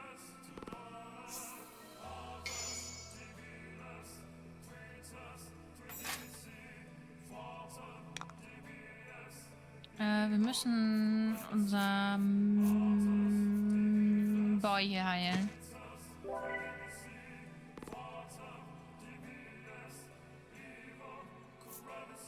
Ah.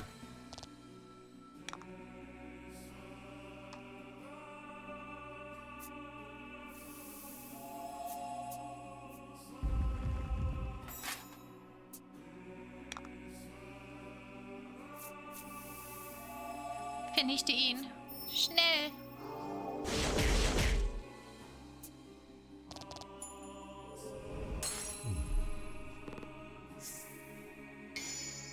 Erhöht den Wind. Okay. Finden wir auch nicht ganz nicey-dicey. Aber kriegen wir hin.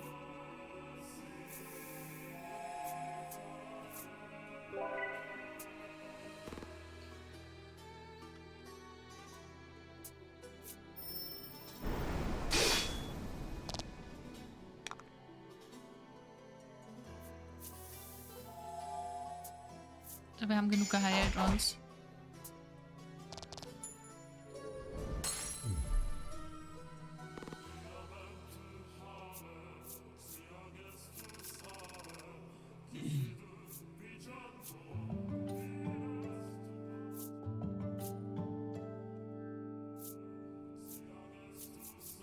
Wir nehmen wieder links.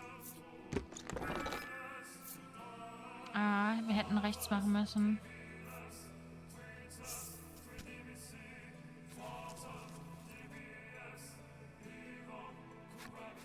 Having defeated, you find inside a key of seemingly little value.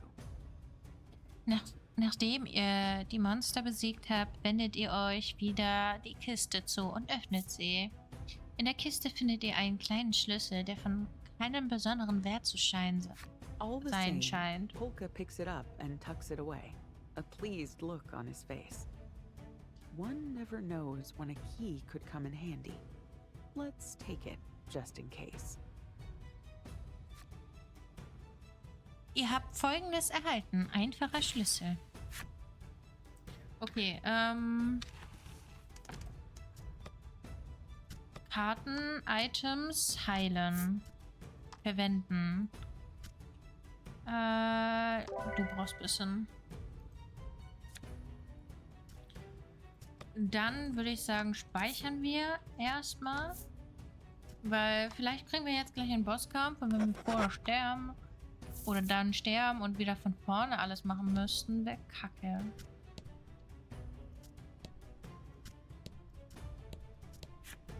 The door is shut tight. It does, however, have a keyhole. Dein einfacher Schlüssel könnte hineinpassen. Möchtest du ihn in das Schlüsselloch stecken? You slide the simple key into the keyhole and turn it. There is a satisfying click as the lock opens. With a pleased look on his face, Polka thumbs his glasses back up on his nose.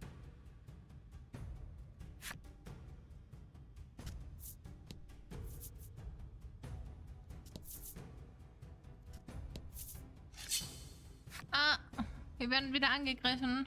Freunde! Get him!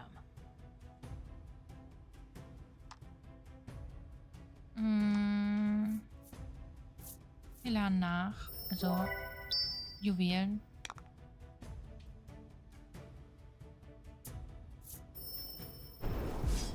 Au. Los, Biene. Pieks.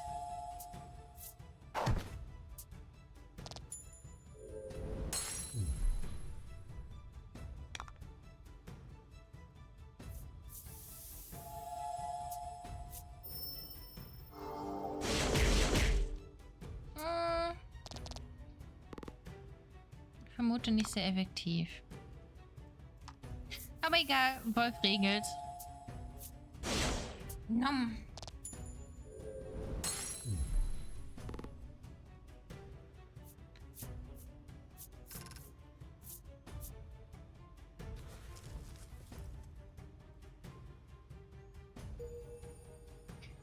Die Rückseite der Karte wurde hinzugefügt. Ach, oh. Das kann echt nützlich sein. Yes. Wollen wir.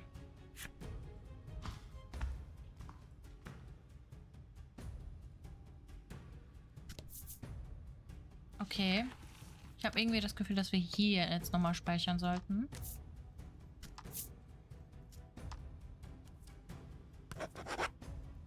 So. Weil ich es sehr lustig finde, lesen wir ein paar Einträge. Haben wir die hier? Ein Donnern. Das Surren von Flügeln. Dann das Geräusch von leckenden Zunge. Diese 3 Laute fürchte ich, selbst wenn mich das Dorf für einen Helden hält. Wenn sie ihre Beute mit Blitzen paralysieren, lecken sie sich vor dem Festmahl ihre Mäuler. Oh, das Geräusch, wenn sie das eigene Fleisch in 1000 Stücke reißen. Uiuiui. Einen Pilz haben wir doch. Ich bin ein Monsterforscher. Ich vermute, dass sie hier Hüte grazil bewegen, um Geräusche zu erzeugen, mit denen sie mit ihren Artgenossen kommunizieren. Nach vielen Jahren habe ich endlich begriffen, dass das Geräusch Teil einer Buße-Zeremonie ist, die sie durchführen, wenn sie ein Leben nehmen. Moment, was höre ich da? Oh weh, oh weh. Das Skelett haben wir doch auch, glaube ich, frei. Immer wenn dieses Monster gelingt, ein Abenteuer zu verletzen, klappert es mit allen seinen Knochen, was wie ein unheimliches Lachen klingt. Ihr Körper besteht aus dem Knochen ihrer Opfer. Wenn sie bedrohlich klappern lassen, mischt sich darunter das Klagen des verlorenen Seelen. Oh weh. Haben wir die Rückseite hier auch? Ja. Normalerweise sind sie sehr scheu. Wenn sie jemanden entdecken, der ihnen gefällt, stecken sie ihre Pflanzenarme langsam aus, um diesen Körper zu umschlingen. Wenn sie einen Körper umschlungen haben, saugen sie ihm so lange Nährstoffe aus, bis sein Herz aufhört zu schlagen. Oh, also ich finde die Frau sehr hübsch, aber was sie da machen ist so... Ja, nicht mehr hübsch. Haben wir hier die Rückseite? Nein. Dann kommt das noch. Warte. Warum tun sie das? Ich will doch nur in Ruhe schlafen. Ich will doch nur, dass man mich auf diesem Berg in Ruhe lässt. Oh weh. Der tut mir jetzt schon leid.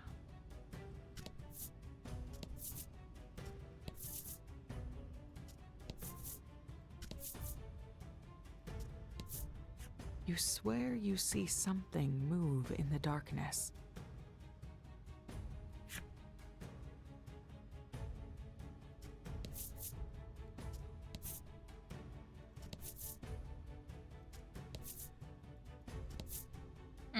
Keine Kiste. Schade. The three of you carefully step toward whatever it is, only to find it's a monster.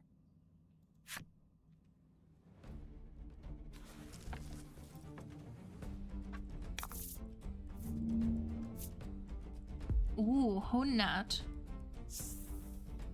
In diesem Kampf tritt zu Beginn jeder Runde ein Ereignis ein. Battle time.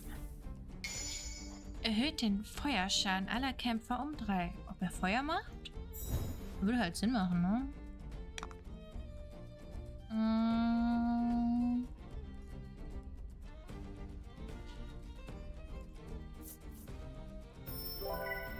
Machen wir mal das hier.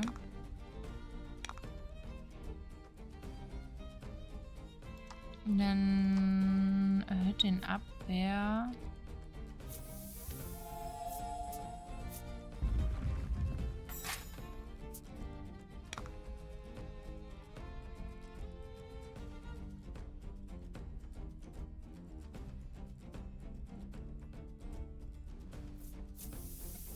Licht, Attacke!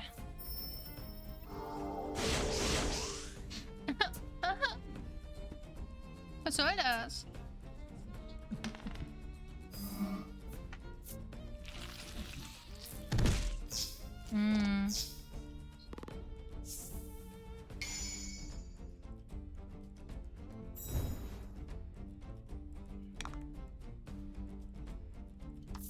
Haben wir irgendwas gegen Paralyse?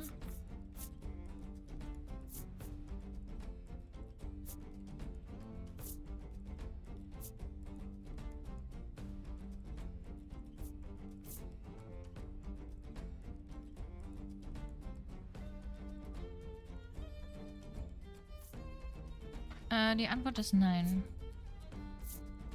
Dann muss er leider paralysiert bleiben.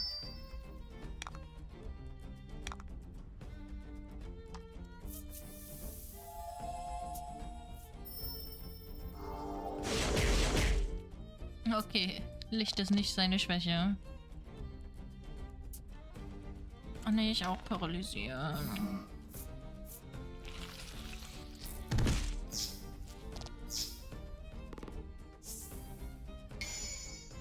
Ich hab kein Feuer-Damage. Vielleicht ist er schwach gegen Feuer. Würde halt Sinn machen, ne?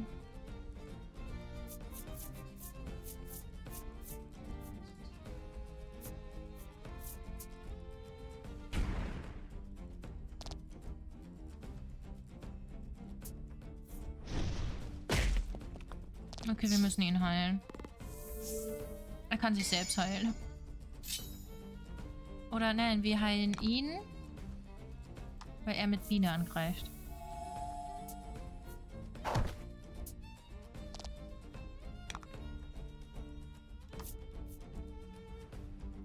Wie viel müssen wir heilen? 20 wenigstens, ja, 20. Wir heilen sogar mehr, stimmt. Eigentlich sollte sie Heiler sein.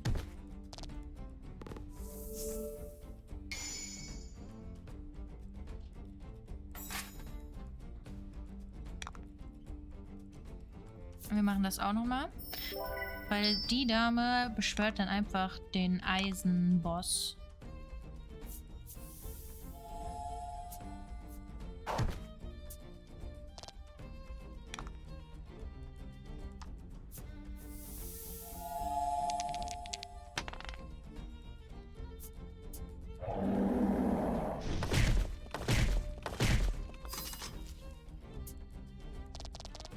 Ja, ja, ist okay, ist akzeptabel. Gut, dass er jetzt erst Feuerangriffe macht.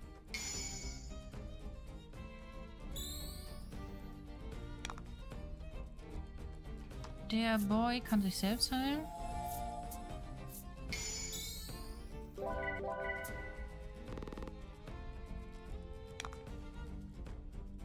Er nimmt die Biene und macht Pieks, Pieks.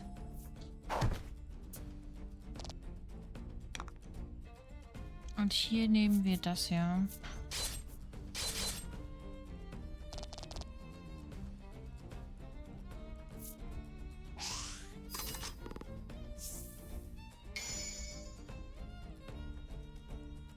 Okay. Ich würde mal sagen, es ist jetzt der letzte Hit. Boosten ihn hier noch. Mal gucken. Wir machen einfach mal eine Windattacke. Und am Ende ist er schwach gegen Wind.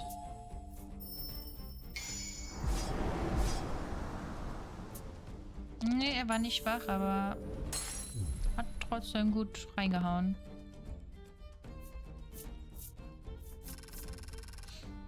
Oh, die XP, die schmecken. Hm?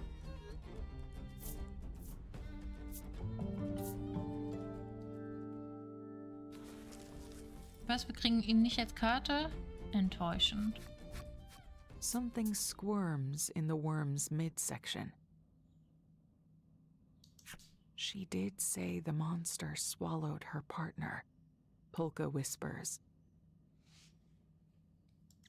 Not wanting to injure the very much alive entity inside, you carefully begin slicing into the worm's stomach. When a rat pops out.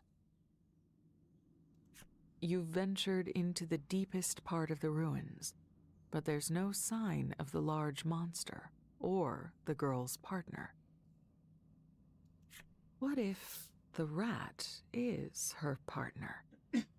You tilt your head in confusion, and the rodent scampers off out of sight.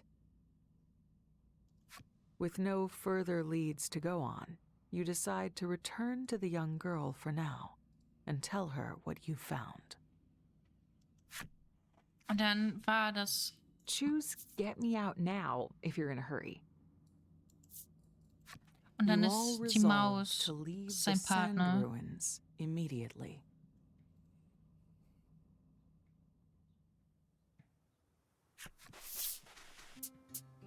You emerge from the ruins in time to see the beast tamer leaping up and down, the rat you freed earlier gathered up in her arms.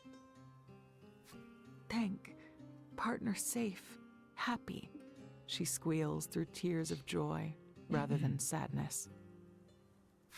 Oh, isn't that lovely, Polka says, smiling. You've got slightly more complicated feelings about it. Dabei ist ein Monster, denkst du dir? The girl announces that she's off to rejoin the rest of the main troop and trots off with her companion in tow. Finde die anderen Zirkusleute. Haben wir nicht alle gefunden? Vielleicht hier oben noch? Hier unten vermutlich nicht. Warum ist hier unten eine Truhe? There's a strange sound coming from this treasure chest. You open it to find a very alive young boy from the circus inside. You saved me, he pants. I was about to suffocate in there. The boy makes a beeline for his fellow performer's tent.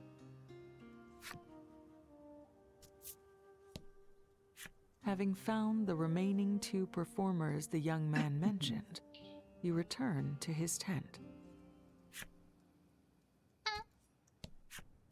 He thanks you warmly and makes way for the ringmaster's waiting caravan.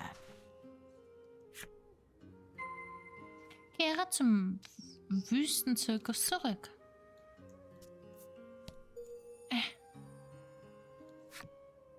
stimmt, wir können ja auch die Leute angucken. Egal. Wüstenzirkus, ja.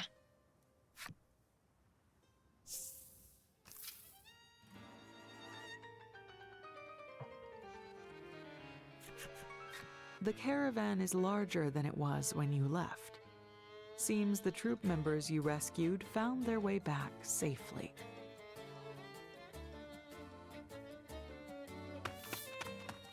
The young man you rescued races over the moment he sees you. I found my way back. Thank you so much for saving me. He beams.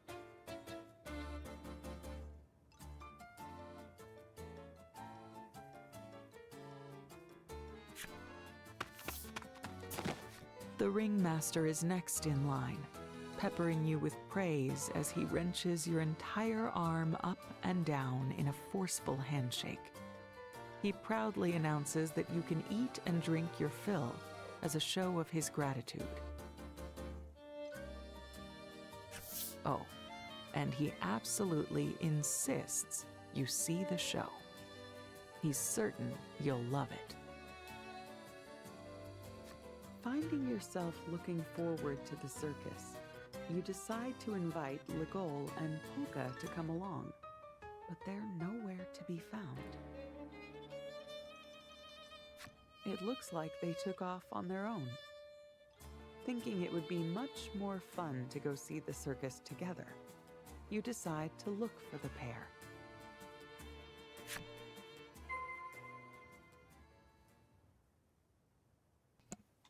Lad Lugo und Eremus ein. Oh Gott, Entschuldigung.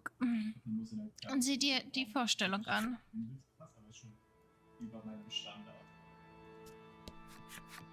You find Polka holding a cup with some kind of golden liquid in it. A gentle-looking woman seems to be teaching him something. The woman whips the monster and roars with laughter. This little fellow sees this as a reward.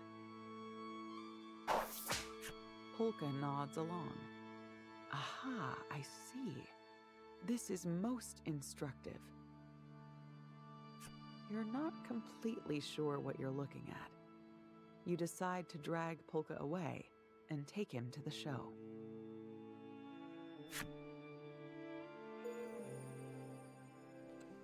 Da du die Bedingung erfüllt hast, wurde der Rückseitentext der Karte sanftmütige Frau hinzugefügt. You find Legol stuffing some kind of well-cooked meat into his mouth. Beside him is the beast tamer girl. When she notices you, she begins to thank you enthusiastically in crude language. However, your features harden when you see her looking lovingly at her monster partner. Seeing this, Legol asks, "You need something?" You invite Legol to come to the show and step away.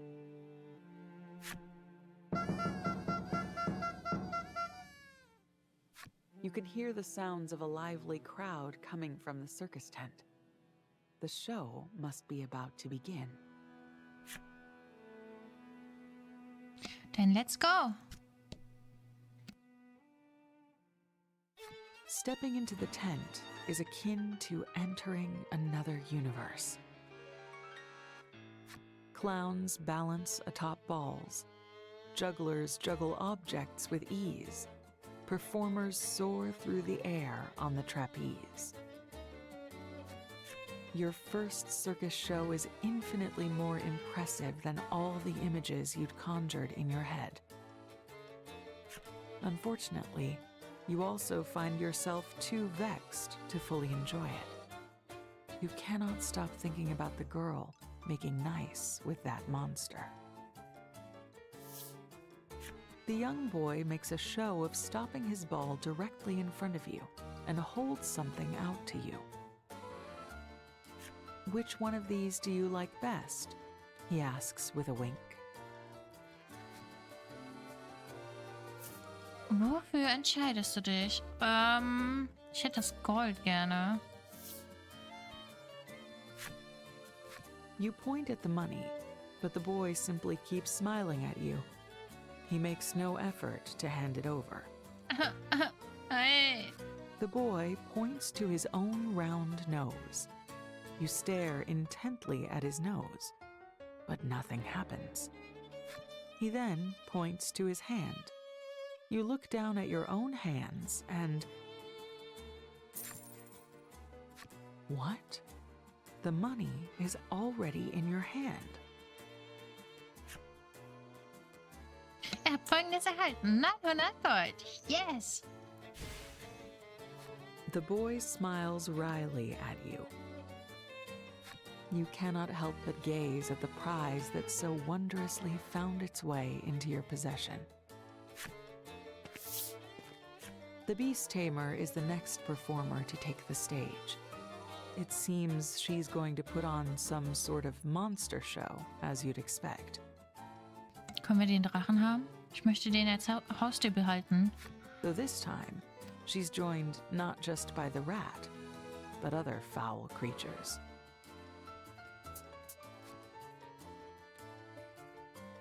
Ich gebe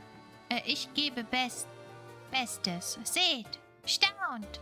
Wir sind ein Herz und eine Seele. And just like that, the goodwill engendered by the young boy's gift evaporates, and your heart hardens anew. Monster, wie sie haben meine geliebte Familie.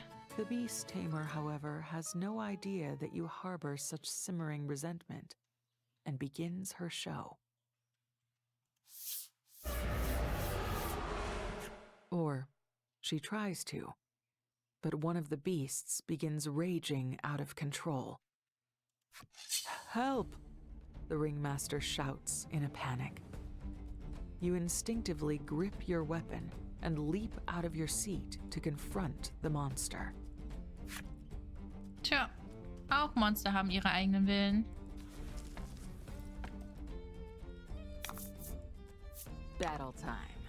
Battle time.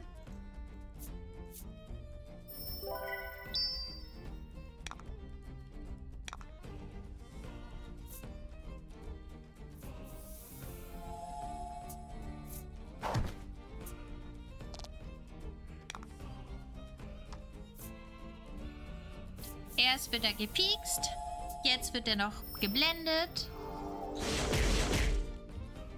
Jetzt werden wir angegriffen.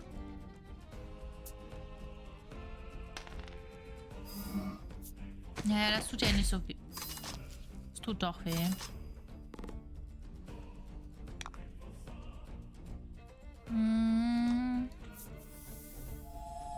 Los, mein Wolf, mach! Bis! Sometimes you get lucky. Und jetzt meine wunderschöne Dame.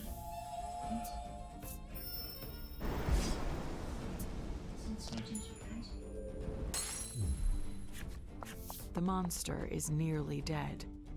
You prepare to strike the killing blow, only for the Beast Tamer to leap between you. You unleash your fury upon the girl as she protects the monster. Warum riskierst du dein Leben für ein Monster?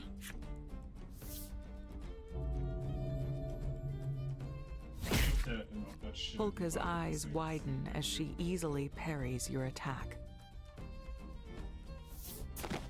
Listen, story, she says, hugging you so tightly you can hardly move.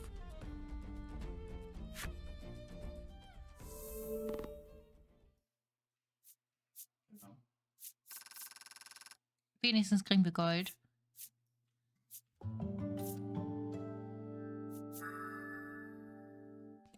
Erlittener dunkler Schaden wird um 5 verringert. Ja, bis jetzt noch keinen dunklen Schaden bekommen, aber why not? Why not? The Beast Tamer tells you it was her fault the beast went berserk. She accidentally trod on its tail as she issued her command. It wasn't the monster's fault, she says. Tears well up in her eyes. It was her own inexperience. she begins to sob.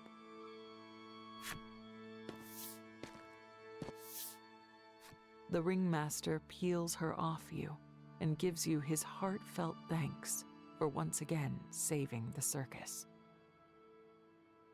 Allow me to introduce you. This is Trollis, he says.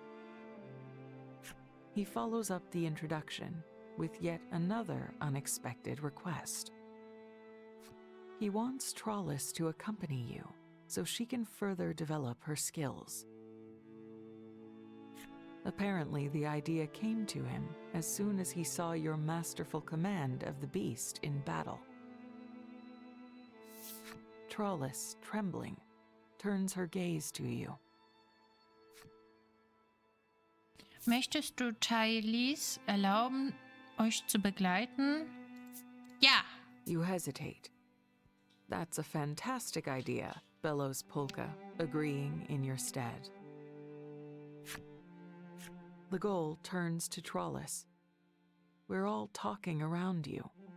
Is this what you want? Trollis thinks for a moment.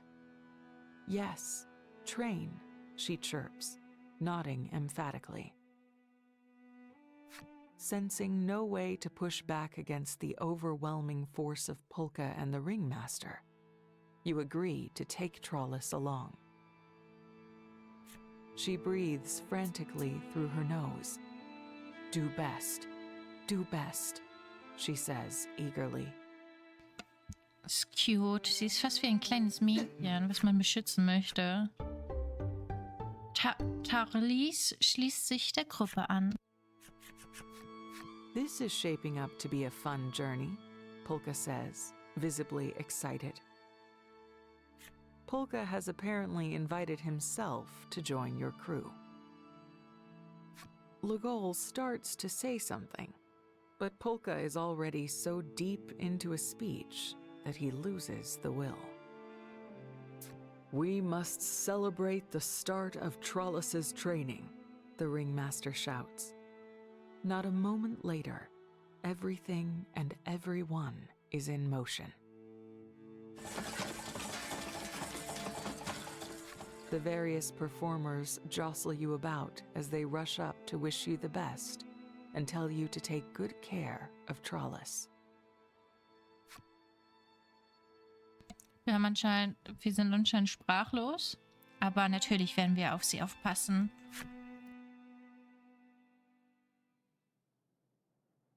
As the dust settles, the performers settle to sleep wherever there happens to be space. You stealthily pack your belongings. You have to get out of here. This monster-loving circus just rubs you the wrong way. Sprich Logor an und verlasse mit ihm den Zirkus, ohne dass es jemand bemerkt. Logos, Ermus und Teil verlassen die Gruppe. Okay.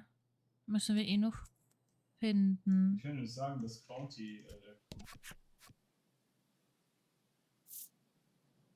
Möchtest du Logor wecken? Okay, You reach out to wake Legol, to tell him you both should get out of. I'm awake, he whispers. You look more closely and see he too has packed his things. He must have known how you felt all along. The two of you agree to sneak out of the circus. Logo schließt sich der Gruppe an. Verlasse den Zirkus. Das ist das kleine Mädchen. Und wo ist der andere Dude?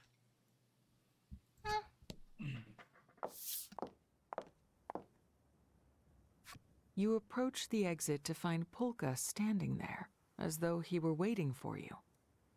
This is she approaches you. Can I tell you something?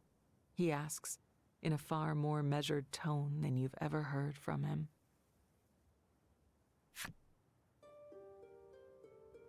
He begins to recount the story of his parents. They too studied monsters. One day, when Polka was very young, monsters attacked his village, killing his parents. Wir sind immer noch sprachlos, weil es erinnert uns an unsere Familie höchstwahrscheinlich. His mother raced to get him to safety. She told him to run and began shouting, "The monsters! There!" That was when the flames took her.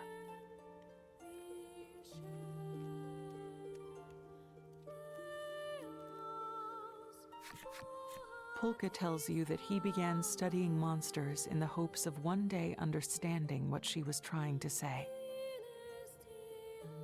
He lowers his head and confesses that he needs your help in order to do so. You Subterrans have the power I need to solve this mystery. I know it. You search his face. He's being sincere.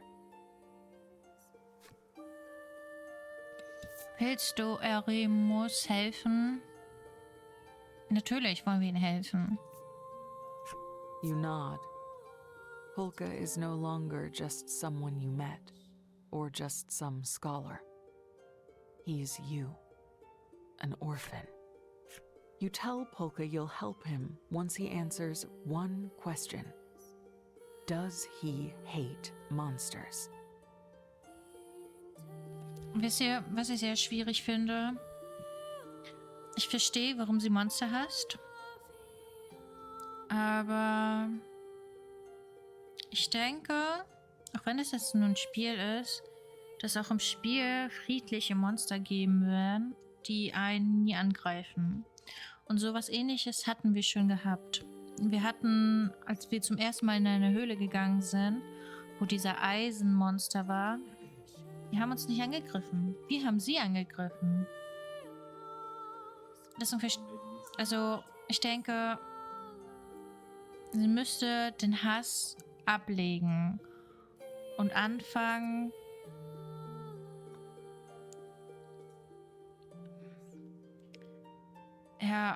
das zu verarbeiten, das, was passiert ist. Ja. Hatred reduces the mind's capacity for serious inquiry, he notes, his smile exposing gritted teeth. Ich finde seine Einstellung besser. So, he's suppressing his hatred of them beneath a veneer of reason and logic. That'll do. Na, ich würde unterdrücken nicht behaupten. Already leave? Comes another voice. Your chatter must have woken Trollis. Her strength will serve us well. We should bring her with us, Polka adds, sensing your reluctance.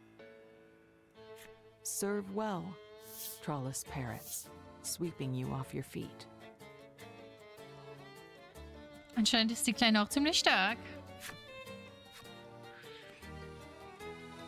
Eremus und Trallis schließen sich der Gruppe an.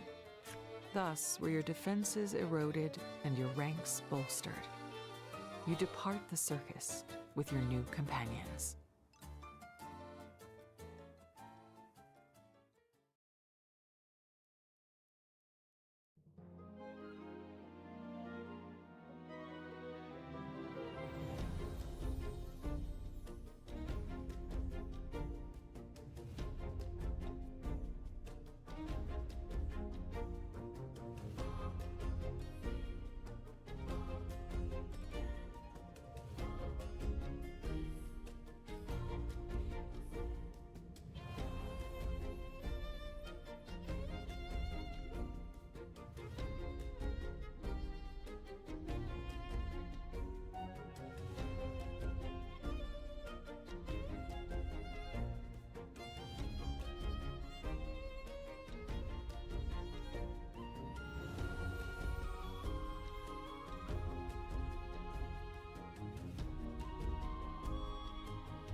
Es folgt eine Stadt in Flammen.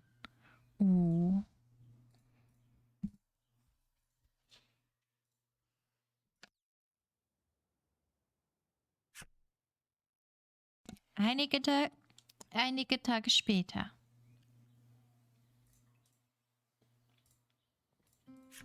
Dot, dot, dot. Dot, dot, dot, dot, dot, dot. Somehow, your group finds themselves wandering in the desert yet again. You had no problem with letting Polka lead the way, but the sand skiff soon sailed headlong into quicksand and met with disaster. Well, that's not good. No use crying over spilt milk. Don't want to waste even a drop of moisture out here, after all, Polka quips, holding a water canteen over his mouth and tapping it.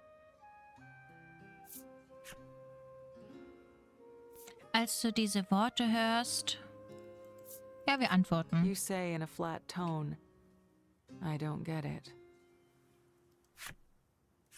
For perhaps the first time ever in your acquaintance, Polka refuses to elaborate. Don't make me explain it. Despite the rest of the group wasting away under the heat and grappling with brutal thirst, Trollis seems to have maintained some vigor. Suche Wasser. Ich kann's riechen. Wartet. Trollis's nose twitches as she sniffs at the air a bit. She picks up the scent of water to the north and heads off in that direction. Findet etwas zu trinken. Tja, das Trinkproblem haben wir anscheinend schon wieder. Taya hat die Gruppe verlassen. Oh nein, die sollte doch da bleiben. Du kannst die Springfunktion nicht länger nutzen. Oh Gott. Okay, Freunde. Wir haben jetzt ein Kapitel fertig gespielt. Und ich finde, im Stream einmal ein Kapitel zu spielen ist okay. Also verabschieden wir uns jetzt. Wir verabschieden uns jetzt und sehen uns beim nächsten Mal. Ich bedanke mich sehr fürs Zuschauen. Ich hoffe, ihr seid beim nächsten Mal wieder dabei. Ihr hattet Spaß und wünsche euch noch einen wunderschönen Montag. Dann sage ich ciao und ja, habt einen schönen Tag.